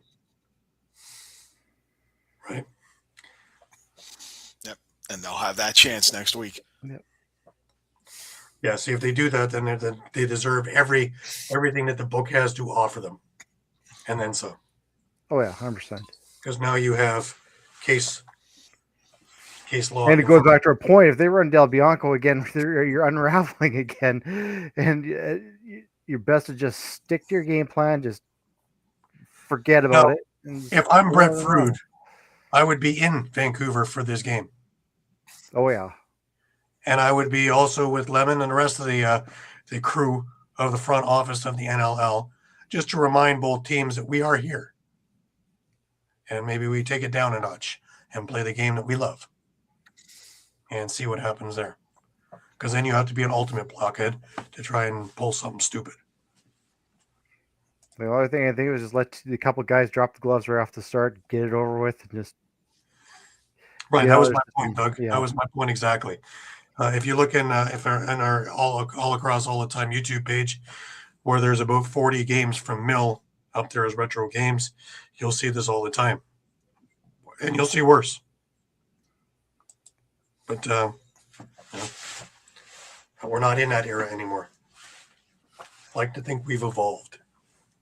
Some things are great, some things aren't as great, but I like to think, you know, player safety, we've evolved 150 million times. So let's keep going in that Yeah, direction. just one more thing to Sean's point with those 3 upcoming games. I mean, you could be looking at yourself at 4-6. You drop those 3 games.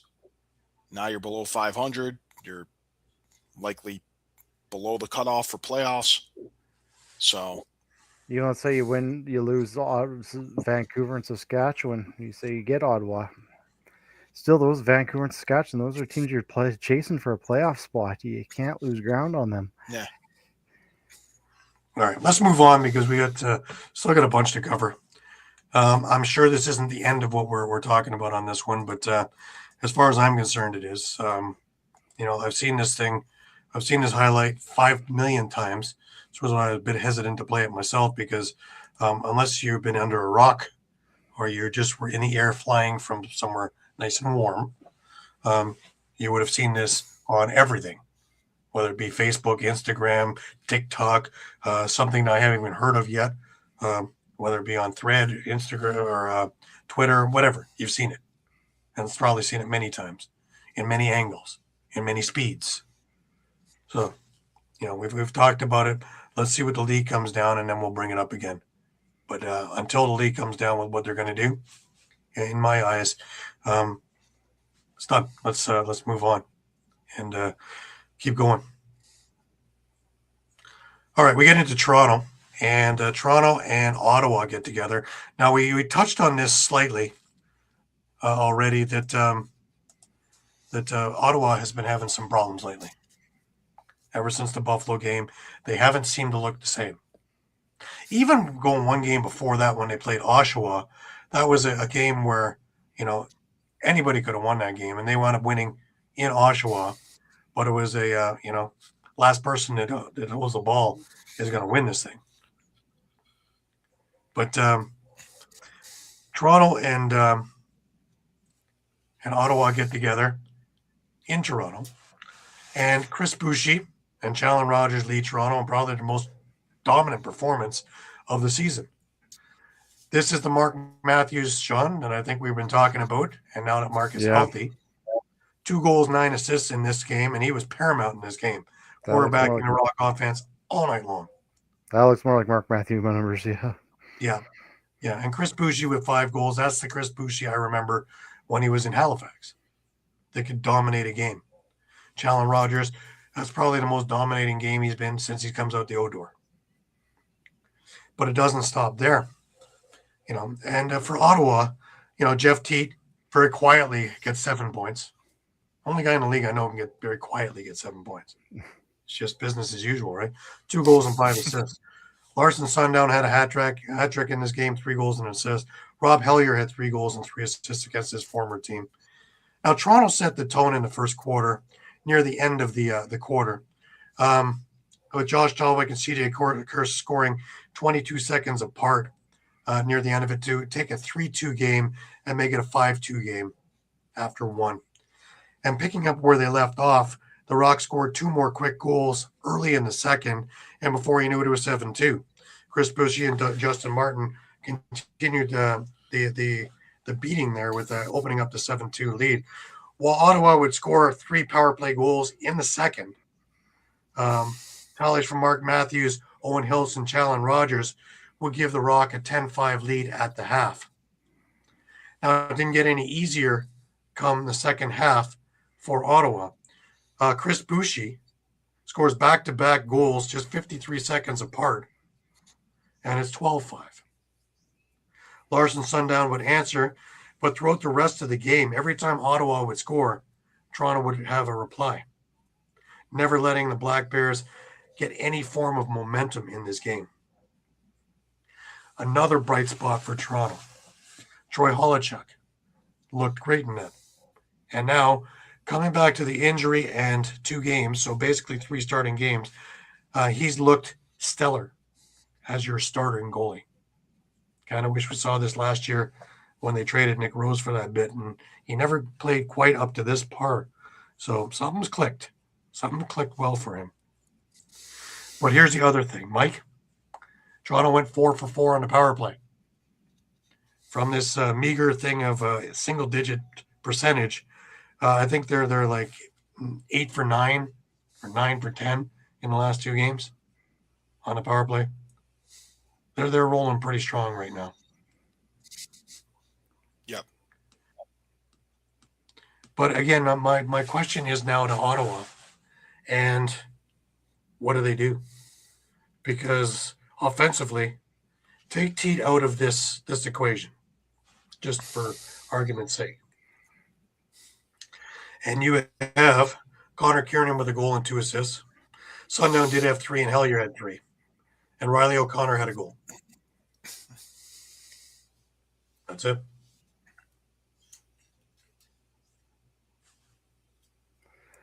Not going to be Back many to teams. same old as Jeff Teat needs help. Exactly it. But taking a look at Toronto, we've been talking about the gelling of Owen Hiltz, who, by the way, is on my show on Thursday this week. That should be an interesting interview.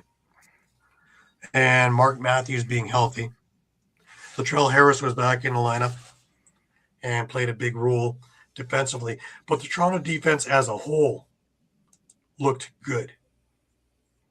They were able just to quash anything that Ottawa was planning on doing throughout most of the game.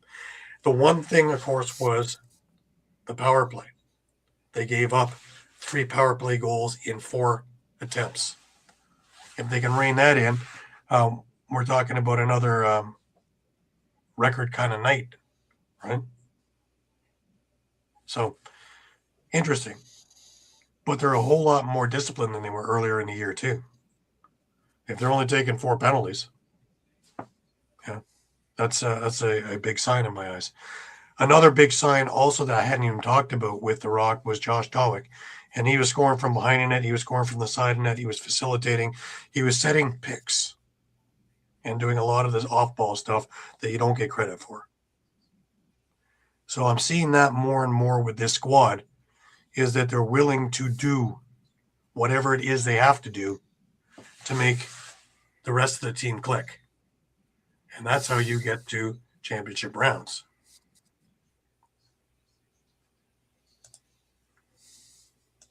Doug's got points again.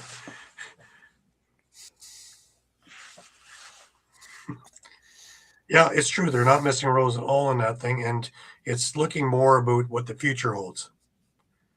Now, I wasn't 100% sold from what I saw last year. I am more sold with Orleman on the bench and Holochuk, and also having Miller as the goalie coach. Brandon Miller, I think, can take a lot of credit for the way Holochuk is playing, because I'm seeing a lot of Miller in the moves and the toe saves and things like that, remembering the Brandon Miller years and what I see and what Holochuk is doing more and more now. And I really didn't put my finger on it until the other day when it was like, damn, that's exactly, it was Brandon. And Brandon came in after shoulder surgery and relieved Nick Rose also for a bit.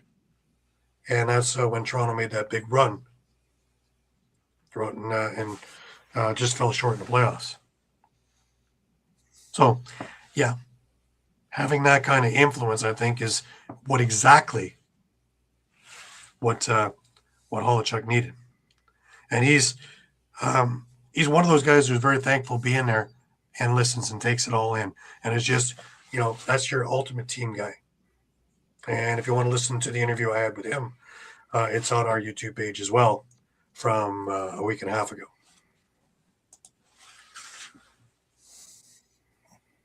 Yep. Brandon Miller is an excellent coach. He was a terrific goalie, but he is an excellent coach. And it's showing. It's showing.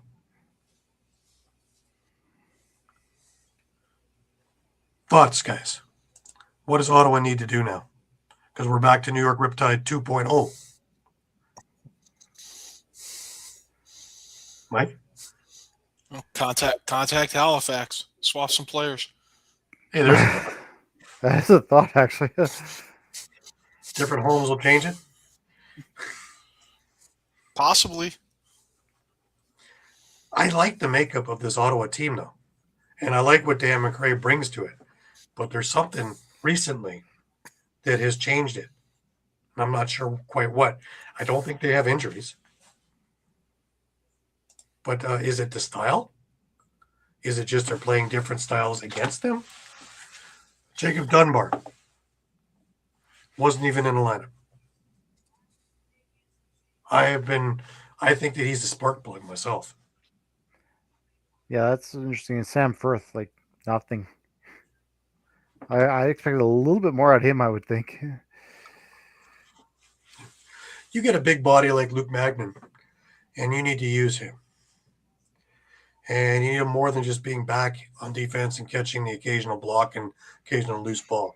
I would make his role a little bit more substantial personally because I like his game, and I think he can really add to the physicality of your team.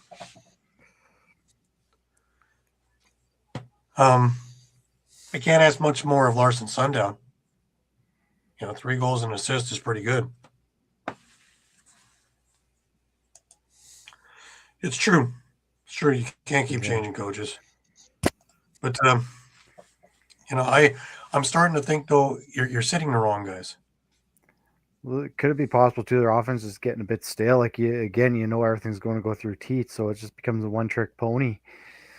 Well, I thought that's why they got Hellier, right, is to have that extra facilitator out there, have that other option from the other side. And for a while there was working. He had 3 goals last night and 3 assists. So it's not like he's not doing his job. But I don't know. I kind of expected more out of Riley O'Connor. A goal and 3 assists. He's there, but at the same respect, he needs to be there more, I think. Now, granted, things went south the end of the second into the third, but usually at the end, after an intermission and you've made your adjustments, you don't usually get anything going on. Yeah, Pat's saying, why are we complaining about the offense? They give up 17. Yes, but they only scored 10. And you're not beating anybody scoring 10. Not in this league. And taking Teat out of it, and then you're only going to get, 6? He had 2, but really set up 5. Defensively is a whole other animal. They were non-existent. Toronto was doing what they wanted to do. CJ Kurst had a couple of goals. Owen Hiltz had a couple of goals. Rogers was in close scoring. Can't believe I'm saying that. The Rock were in close. It's hard to get that. If everyone knows about outside shots around here. It's right. And lately there hasn't been much in the word of transition. Well, Justin Martin got a goal. Bazooka had an assist on it. Brad Cree had an assist. But, of course, the big thing was Chris Boucher was feeling from everywhere. And when he's on, it's a whole other aspect to your offense. And Dan Craig has taken a role of facilitator. He had 4 assists on the night. I'd like to see him be a little bit more involved in the scoring. But, when you have CJ Kurst on your side as well, it's tough to get that opportunity. It's more passing it off to him and let CJ find the net. But if you're willing to work with that, great. Because between Matthews, Kurst, Craig, and then on the other side, you got Dawick and you've got Challen Rogers. That's a pretty good 5, man. That's a pretty potent 5. And that's not even talking about Boucher. That's not talking about a few of the other guys out there. Owen Hiltz, who's been a spark plug. Doesn't talk about Sam English, who wasn't even in the game last night. No, but, maybe to Pat's point about the Ottawa defense, just looking at the box score again. Magnan, no points. Nicholas Volkov, 1 assist. Kevin Burnell, He was a good point no also. points. Callum Jones, who has been talked about for Defensive Player of the Year, no points. Nothing out of Jake Stevens, nothing out of Noseworthy. Reed Kurtz, Marinier, both held without a point. So, right now, it looks like they're just relying on the offense. Here's another stat, too. 1 out of every 3 shots beat Higgins. The Higgins was not good. And then if he's not good, your backup is Tyler Carlson, right? One we thought was long and retired.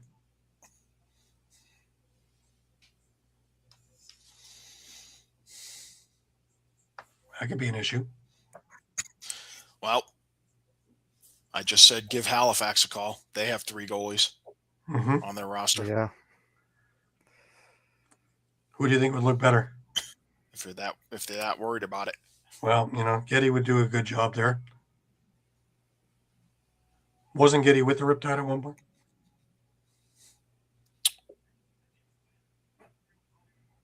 Might have been a cup of tea. Hey. Higgins isn't what he once was, true. Yeah. His best year was actually in Philly, facing 61 shots a night. He is kind of weird. Last year he had a pretty good year too, but there's only so much you can see, right? His defense can't let him down. Yeah. And Toronto, had 52 shots on net, so he was busy. Mind you, Ottawa had 47 shots themselves, but they were a lot more of the outside variety. Toronto's D really clamped in on the dirty area. And you had a lot of things coming from 25 feet out, 30 feet out. Remember, see it, can save it. Here's another thing, too. You have Thornberry on faceoffs, correct? Toronto's using Josh Jubenville because TD Erlin's still hurt. And it was almost an even 50-50 split, 17-13. Interesting. Is Thornberg losing what he once was? Or is Jubenville just such a great student that he's become a great faceoff guy? And if that's the case, where does that leave Erlin?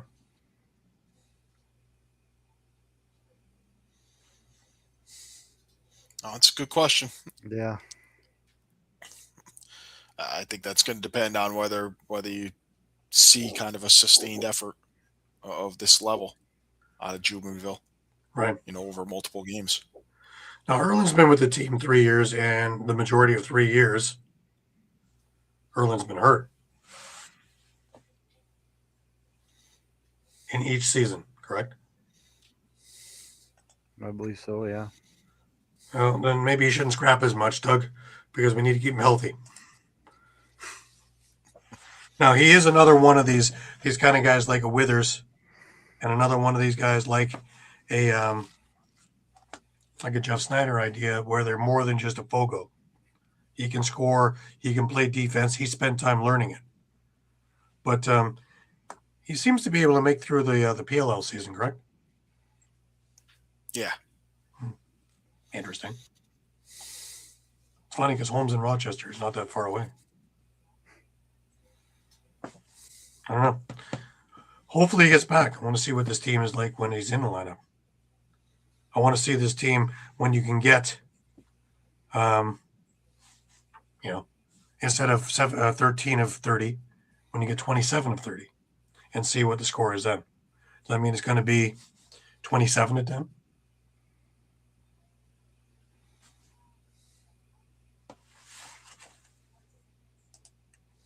Very possible.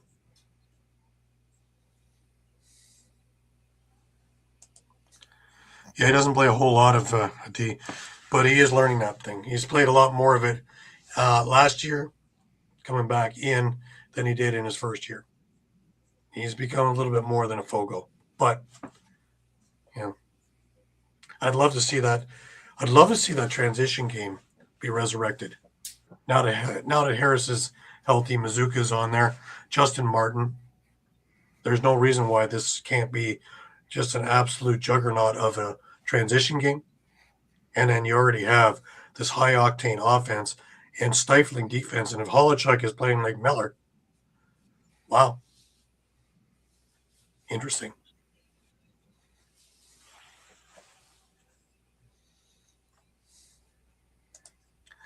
Yeah, Gord, I don't want to take your spot on the team, man. I'd love to be a draw guy. Mm-hmm. Exactly, Doug. Let him learn. Yep. But I need him healthy. I need him in the lineup. But this is, well, we said it before. It's probably one of the most complete performances with this new squad of guys that I've seen. So the future is up. And next week they have Oshawa in Hamilton. So let me get this straight. You've got Oshawa going to Hamilton to play to Toronto. Okay. Nice little circle. All right, let's move on. We still got a few games to talk about. And we now head over to, the football game. That would be Colorado and Buffalo. And, kind of looks like Denver and the Bills. Sorry, guys. Oh. Ouch. No, they got a bigger score in this one. Yeah, Colorado comes away with a 20-9 win. That is, and Buffalo looked. We said it off air while we're watching the game. They looked old. They looked old. They looked sluggish. They looked a couple steps behind. And I mean, when was the last time we saw Matt Vince not just pulled once, but pulled twice? Yeah. He's not seen the ball. And I mean, the amount they got scoring from everywhere. Braden Saris with 3 goals for us, 7 goals from Andrew Q, 2 goals and 7 assists from Jack Hanna, 4 goals and an assist from Dylan McIntosh. It came from everywhere. Everyone was scoring, and the Bandits in your top scorer is the Kostiuk and Naknikok. That's tough. When he has 2 goals and 3 assists for 5 points, he had Dane Smith only 2 goals and 2 assists. That's not Dane Smith-like numbers. He did have the 1 goal called back, and man, I was close. Yeah, that was close because it was a phantom foot shuffle, and only he could do that. Like, yeah, the rest of us would have our foot dead in the crease, and I have no idea how that would, be able to scoot that thing without touching. But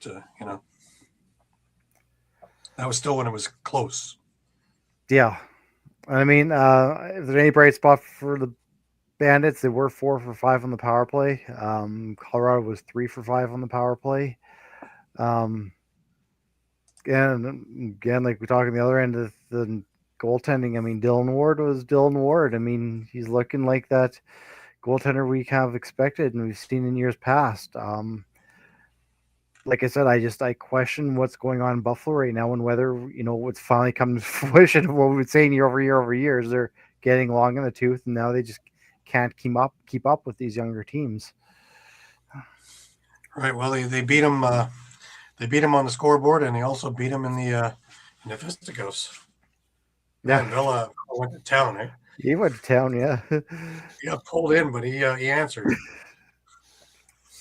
Well, look at the guys who are out for Colorado. This is what makes it interesting.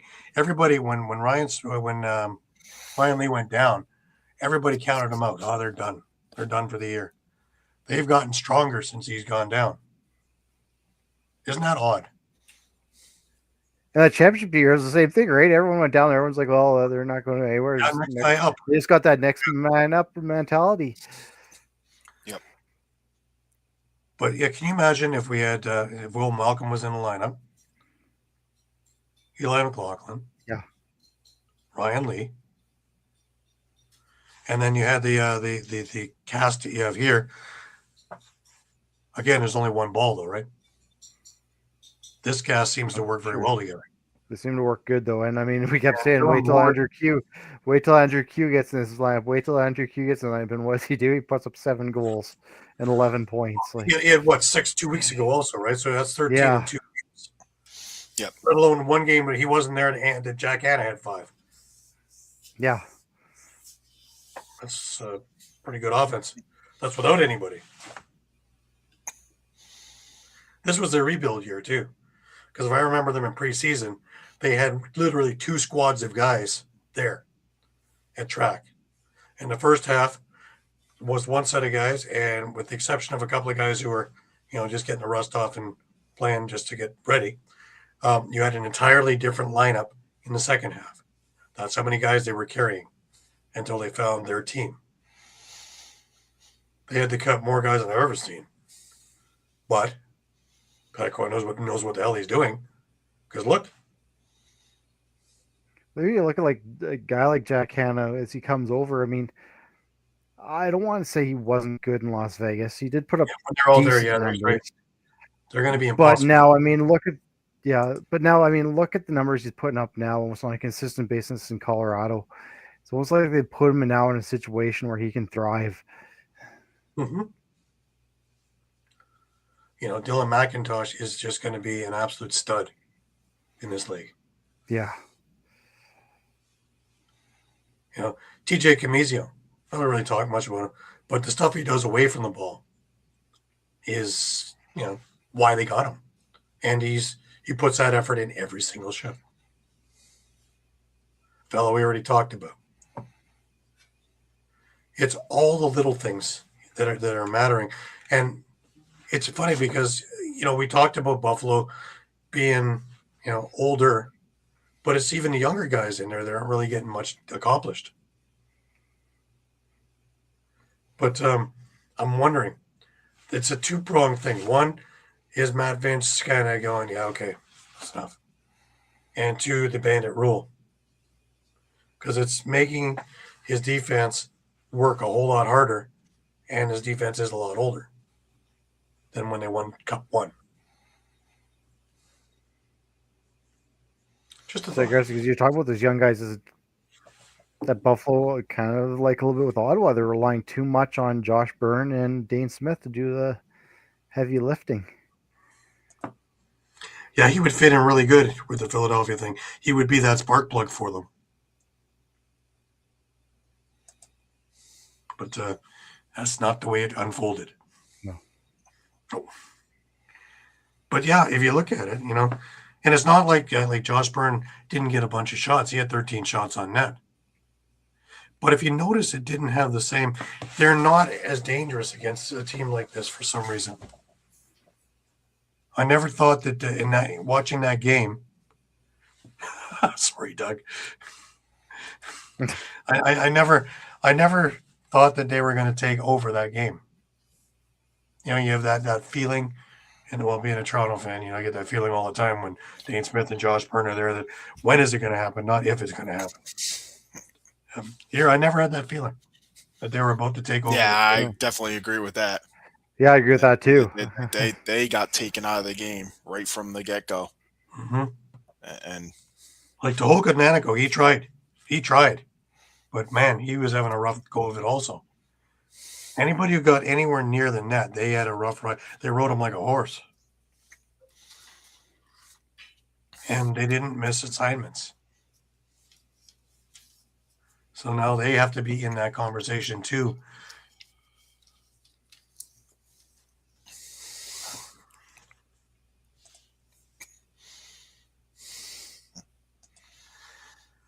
Well, the Chugger will make moves because he's not shy to make moves. However,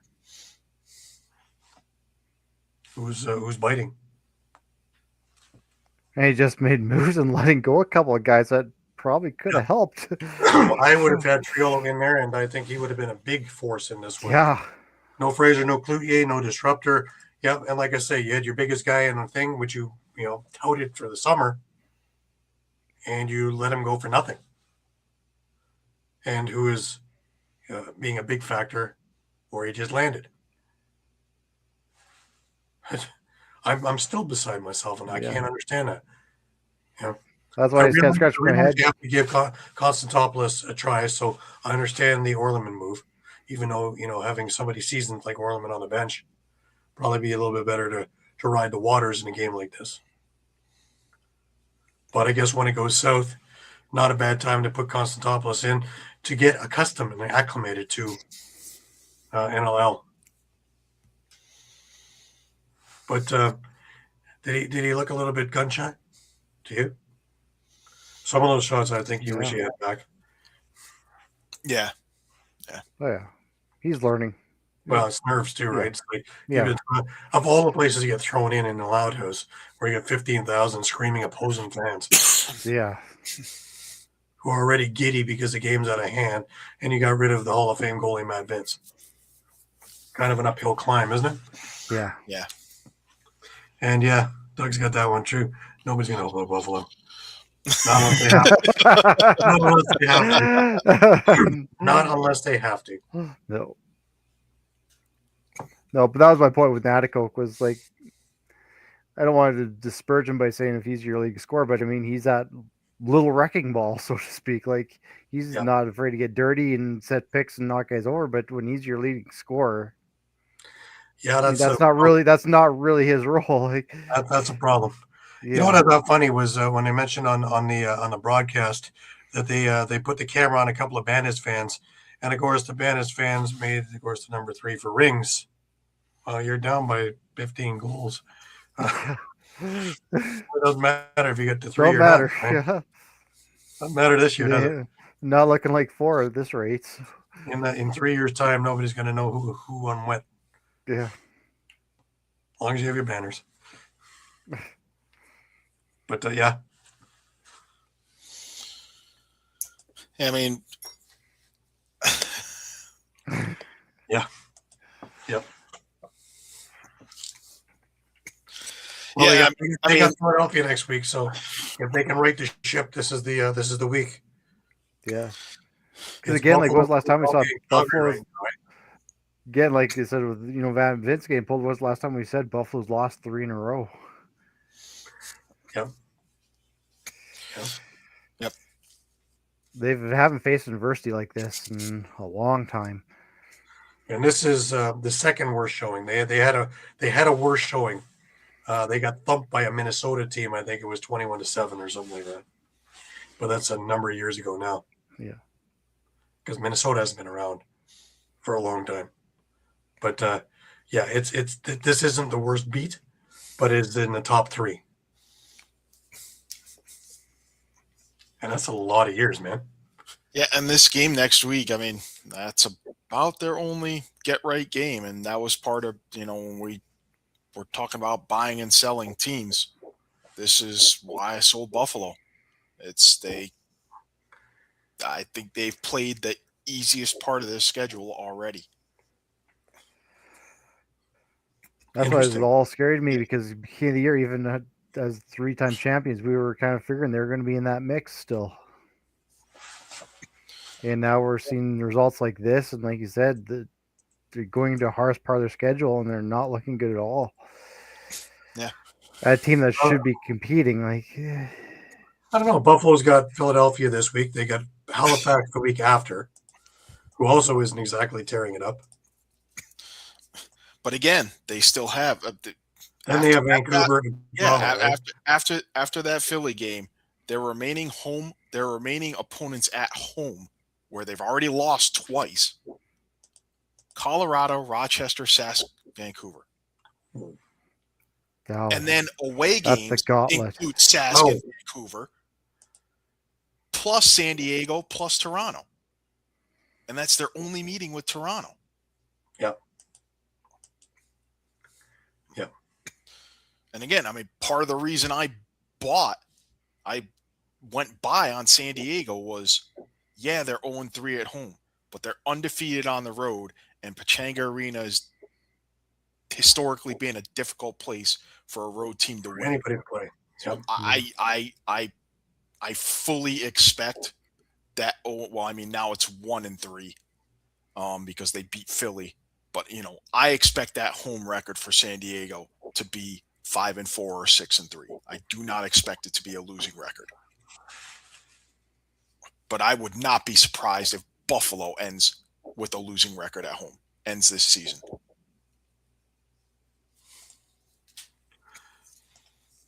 Well, this new being hurt doesn't help him at all, right? When he was playing, he was a juggernaut. He's the best I've seen this new play in years. But now that he's off, well, McCannell, well, he can only do so much, right? And Matisse, he's getting up there.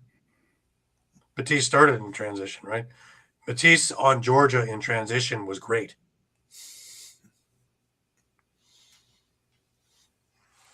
Hey, not for nothing, but if you're Colorado, do you think about getting Ron John back? He was with you guys. Do they need him? I wouldn't rock the boat. I mean, Is there a spot for him? yeah. Tell you what, he might wind up in Georgia. Georgia could be a good spot for him. Be a pretty good spot there, actually. Or how about Halifax? Halifax needs one of Bring everything. life to their transition game again. Well, they fit right in with the Kurt Steyer's idea too, right?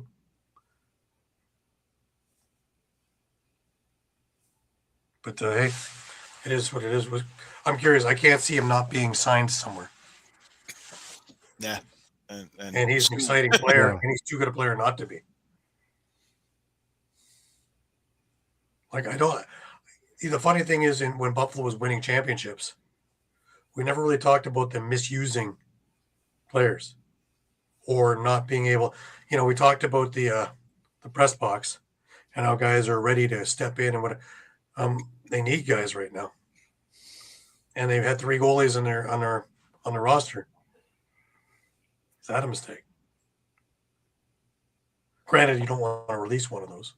Right. Grant, I'll challenge you a little bit on that because I'll go back to Trill the first time he was around with Buffalo, and they didn't really do anything with him. He came to Saskatchewan, and we saw what he did in Saskatchewan. So you could say that they kind of misused Trill in this first stint with Buffalo.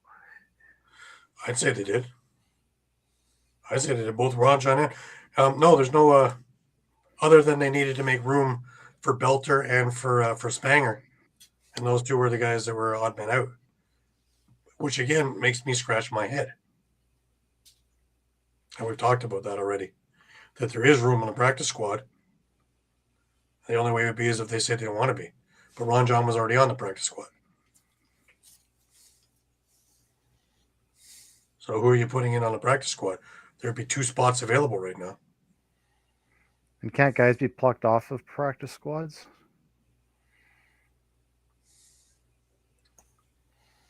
I don't think so. No. I don't think so. Most of these guys are playing in the ALL right now anyways, right? Who are in practice Yeah. squads. Well, that's exactly what I said, Doug. Why not get whatever the hell you can get Yeah. for them? If you're just giving them away for nothing. For the life of me, I don't understand the move. Obviously, there's something that I'm not hearing. Obviously, there's something that nobody's saying. But there has to be more to it than giving away 2 NLL caliber players for nothing, especially when you traded for one of them in the summer and you never really got him a shot in the lineup when I think he could have made quite a big impact in there. Imagine having a Nanakoke on one side and Trillo on the other, closing in on goalies. Now you got 2 wrecking balls on either side. Yeah. Forget about it. I Yeah. would certainly, even if he's just setting picks, that certainly make a whole lot of room for Josh Bird on that side. That's why I was kind of being quiet when we initially talked about it. Because like after a result like this against Colorado, that move makes even less sense because you just laid an egg and you let 2 really good players go. Yeah. Not really sure.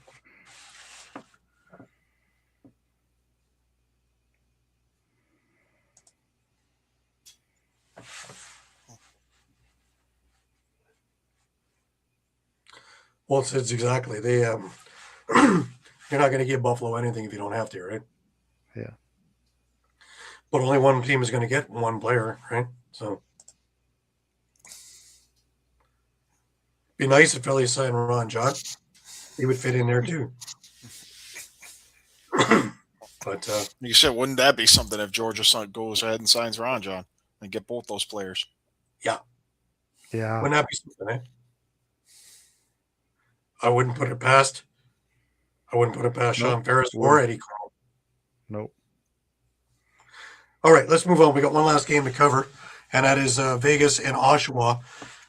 And I have been looking all over the place and trying to make phone calls, and I don't know what Chase Fraser about his knee or whatever else injury that pulled him out of the game.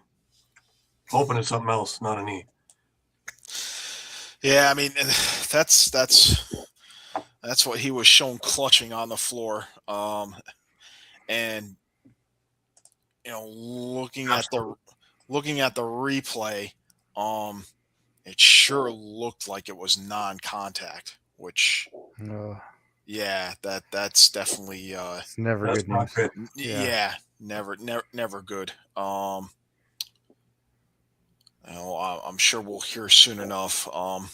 You know, Las Vegas did rally after that. You know, this was a pretty low scoring affair at halftime. 6-5 for Oshawa. But Vegas turned it up in the second half, outscoring the Firewolves 11-7 for 16-13 win. They did outshoot Oshawa 63-47, and dominated at the face-off dot, winning 24-33 draws. For Vegas, Mitch Jones, 4 goals, 5 assists. Chris Cloutier had 3 goals, 4 assists. Kyle Killen with a hat trick and 2 assists. Jonathan Donville, big game, 2 goals, 6 assists, including a crazy blind pass to set up, I believe it might have been the go-ahead goal for good. Landon Kells, 34 saves. For Oshawa, Dawson Theed continues to impress since coming over from Halifax. Hat trick and 4 assists.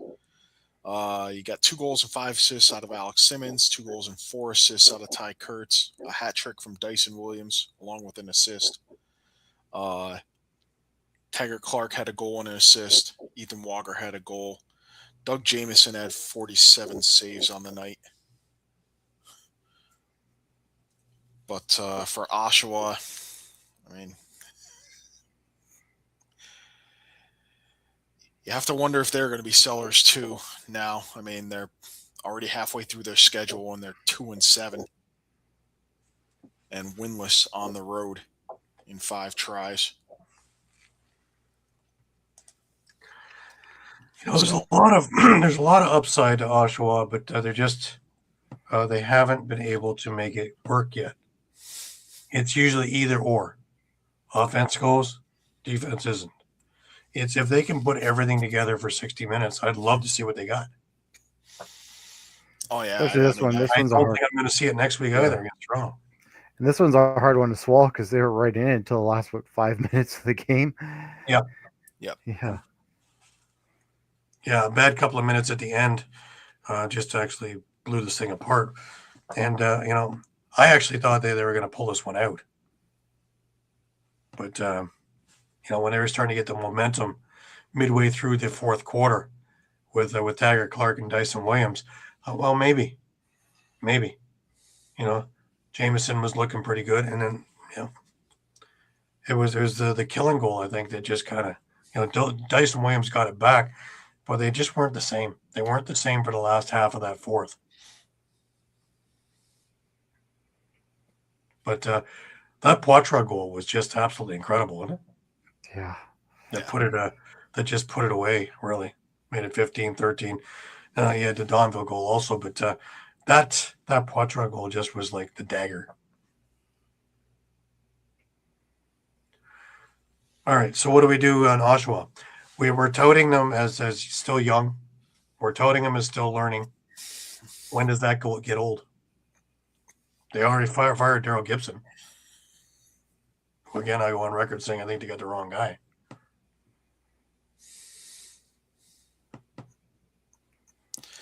Yeah, I mean,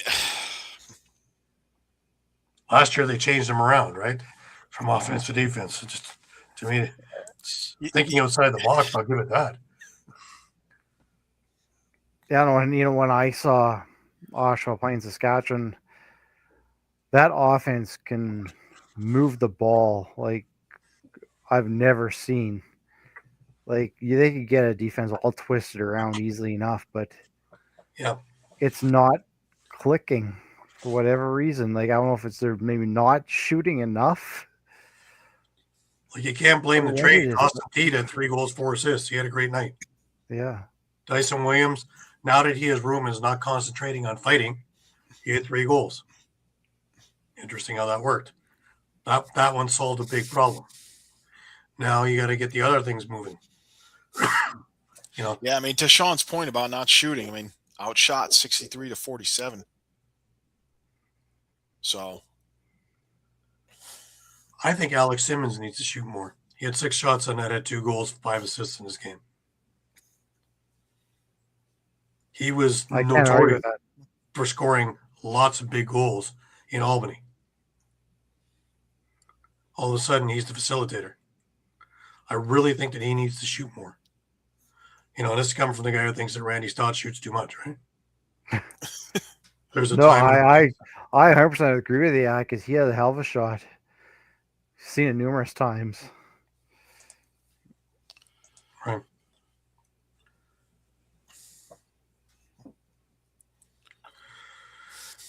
I guess I don't think he's lost the players. I think actually these players are all coming together for him. But there's just something that just doesn't seem to, not everybody is on the same page at the same time, it seems. You're getting production from that's okay, Doug. I think I when I'm in a hurry. But there's you're getting production. But from like a Ty Kurtz, Alex Simmons, Dyson Williams, not as much, but Taggart Clark, you are. Now you're starting to get more from Dyson Williams. There's an ingredient that's missing. Back Kostiuk wasn't doing much by sitting in the box. That's why. Yeah. Because I mean, to be fair, 13 goals should keep you in a game, really. Well, yeah. Seems like if the offense is going, the defense isn't. If the defense is going, the offense isn't. Like,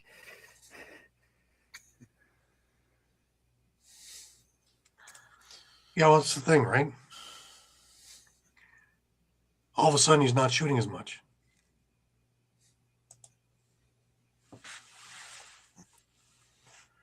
It's true, but he did take him to the finals against Buffalo, right? Yeah. It's only a couple of years ago, and we're talking about the possibility of of them trading, maybe making some trades at the deadline. How many players on that team do you really want to deal away? I mean, you've got for whatever defensive woes we might have seen either last night or over the course of the season, you've got a core that's been there for a pretty long time in Colton Watkinson, Nick Tchaikovsky, Jackson Nishimura have all been together since, for a good 7-8 years now. Right. That's why I scratch my head. Is you're right, Mike. There's a lot of great pieces there. And in fact, Joel Coyle played with them in the early part of that, and now he's back with the team. All right, so I mean, if you're Glenn Clark, is it? The defense has been there for a while too. So Doug, you're absolutely right. And being a New England fan, I saw it up close for a number of years. Put on your coach's hat, Mike. What are we doing? Do you consider offering, if someone needs defensive help, do you consider offering Kyle Rubish? You know what? I was thinking the same thing. I know you just picked him up, again, he's going to go down as one of the greatest of all time. But It's all that it's time championship experience, and you can. Time and you, to stops him me to right step here. aside.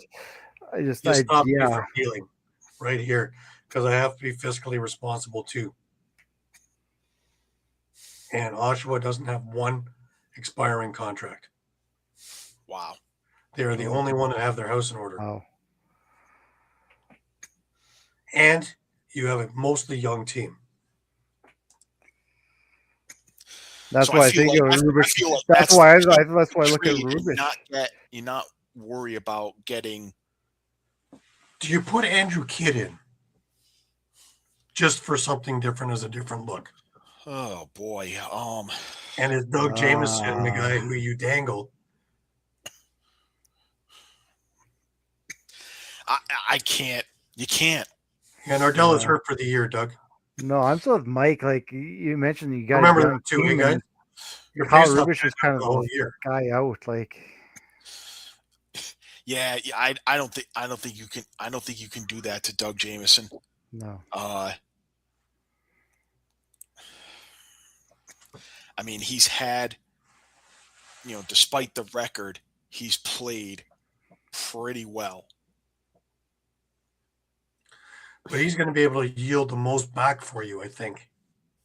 Because there's a number of teams that are going to be looking for goalies. And if Andrew Kidd is as good as we think he is, but we need to put him in to see before you do that.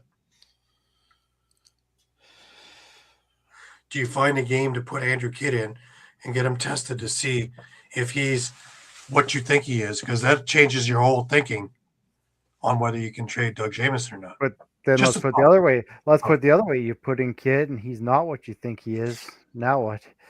You're not going to dangle Jamieson. Well, I'm not going to. No, and I know not Yeah. to dangle him, and I know that Andrew Kidd is now my guy counting to 5 on the bench. That solves that issue. Then who do you dangle? Like if it's not going to be Jamieson. Well, then I really don't dangle anybody because I think I can get this group to work. I really think that this has a good mixture of veteran and youth. And I think you have scoring punch and I think you have defensive prowess. You just have to find some way to get them on the same page on the same night. And seeing it live, I've watched the defense work and the offense not. I've watched the offense not work and the defense work. And I've watched all this other stuff. And I've watched one game where everything came together and it was magic. And they made Halifax look silly. But I don't know.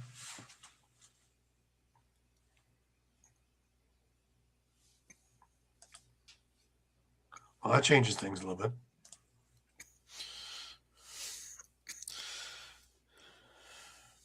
But I don't. Rubish done after I'm this year not, I anyways. wouldn't get Yeah. to walking.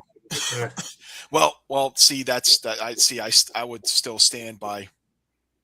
I would still stand by making Rubish available if you're going to sell. Doug's won a couple of man cups, but I believe that the team was an NLL All-Star team as well, if I'm not mistaken. Gord, you might have been able to play goal in that team. Yeah. Yeah, I'm with you, Mike. I think make Rubish. I don't think you're desperate, but make him available. See what maybe you can get for him. But Don't forget So Rubish. yeah, That'll be just- the end of his you career. can, Trade him. if you're Glenn Clark, he spent so much time and effort, not only since he's been GM, but prior to him becoming GM, when Rich Lisk was a GM, they spent a lot of time and effort through all that expansion, specifically to protect Nick Tchaikovsky and Watkinson, really. Between the two of them and Nishimura, and I'll add Joel Coyle because he was there before and he's back again. They've had this core for a long time. And, now these guys are pretty much in their prime. Here's an interesting thought, eh? Can you do it as Jamie did in Toronto?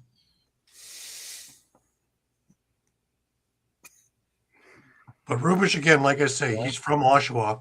He just came back from playing both in Saskatchewan and in San Diego, and pretty much has been done with the long flights and being home and 10 minutes from the arena. It's a whole other animal. I'm thinking that if you trade him, his career's done. Yeah, I mean, I guess the only question I would have is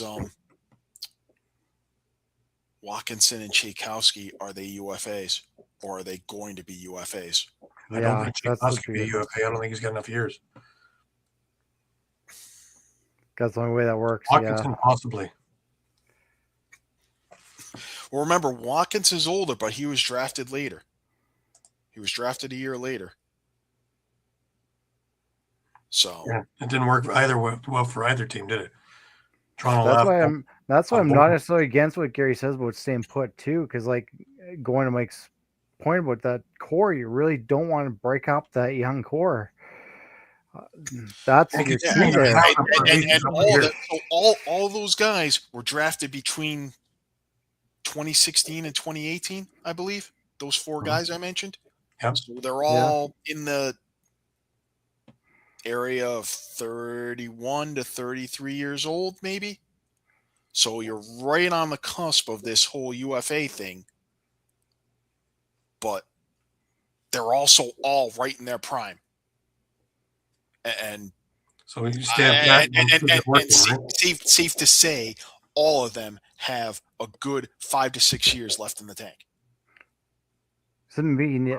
Just throwing this out in the wall here a little bit.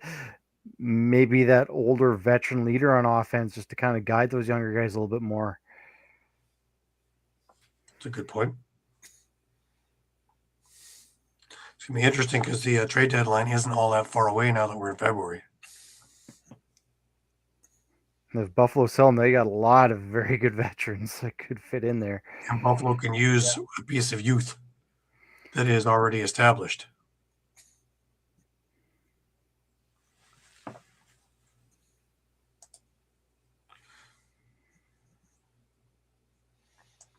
I don't think we have that issue.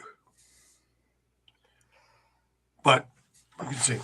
Anyways, looking at next week, not quite as busy, but still some interesting things on the docket. We have Calgary, Ottawa, both teams that are having a rough time of it. Oshawa and Toronto. Watch Oshawa come up with guns blazing and just prove us all wrong. They already beat Toronto once.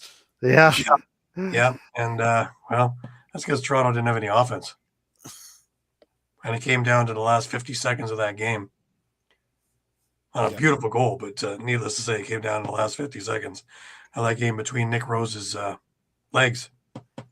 Rosen playing. It's a few different things happening there. Also, Toronto's gelled over the last 6-7 games, right? So you have Philadelphia and Buffalo. I didn't think that this game was going to be one that was going to be one team needs to find a way up. Could it be Philadelphia? Oh boy! Could you imagine if Buffalo lost to Philly? Listen, this is their only meeting. I think this is going to be knockdown, drag out. I think Philly is tired of being pushed around, and I think just the Buffalo's pissed off. I get that the rivalry's not what it once was, but there's going to be some pissed off guys on both sides. Alrighty. That game will be PVR'd. Perfect. I'll be in Hamilton for the Rock. Las Vegas and Georgia. This one is going to be a good one. You have two high-flying offenses. You have defenses that are getting together. I like the Georgia defense. They are huge. Yeah. And Dobson has been unbeatable. His goals against average is still under 7, isn't it? Yeah. and at halftime of that game, it looked like it was about to skyrocket.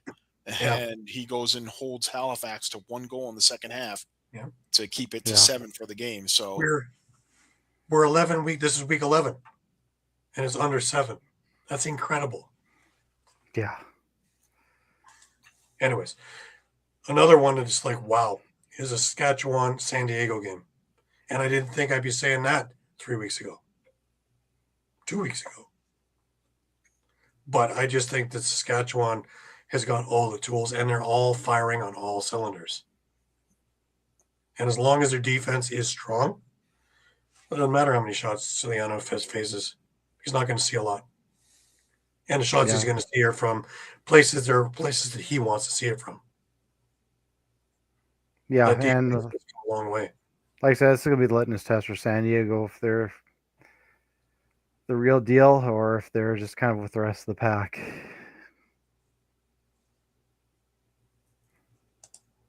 Interesting.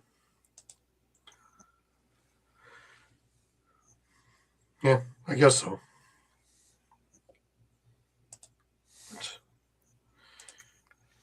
We have Rochester and Vancouver, guys. Where do I start with that one? That'll be the game after the Rock game is over. So that'll be the foray for the car ride home in that hour trek. Yeah, I mean, I think we've said enough about it already. You know, Yeah. Kurt Malosky. What usually happens when you have all this hype? Nothing. They play. Yeah, Like I say, yeah, either I mean, nothing I or mean, they're just Kurt going to get a fight out Malosky's gonna right tell out of the his way, team that get it they- out of the systems, and then they keep If I going. were the NLL, I would have all my brass there. I would have both teams know all my brass is there. And that would be the end of that. The end. Play. Yeah, I was going to say, you know, I think each coach is going to tell their team what they need to appropriately. You know, Malosky's going to tell. I don't even think Vancouver's don't get you know. I don't think Vancouver's in that mode. Retaliating, Yeah. and Hazen's going to say, "Look, we need to focus on winning, not Which is what they get do. even with fists." Yeah. I don't think that Vancouver's even after the drubbing that they just gave, that was beating enough to the ego. I don't think Vancouver really cares right now. You know, Charbonneau played the rest of the game. He'll get a couple of stitches and that'll be that. If Hartley has a 1-game suspension and it goes this one, then you know, that's gonna affect Rochester even more. Yep. So let's see. And if I'm Riley Hutchcraft, it's like I'm going to be at the top of my game, showing that this is my place too. And he has all the skills to do it. So it's going to be an interesting game on a number of levels. And I hope it all has to do with the playing of said game. And I think all this is a bunch of hype over nothing, really. Yeah, unfortunate it happened, but it's done. Move on. Unless something major comes down from the league, I'm done talking about it. So, anyways, that'll be it for the week. Crazy week, eh? Crazy week in all aspects. Yeah. Last time you've seen so many blowouts in the same week. Scoring is down, Mike. It's still down. Still is down after that, eh? Not as much. Not as much. Must be creeping up. Thanks, Doug. Thank you for chiming in with us, please. Love it. Anyways, just a reminder, we're on Facebook, we're on Twitter, we're on Instagram, we are on Thread, we're on YouTube, as well as on www.streampunkentertainment.com.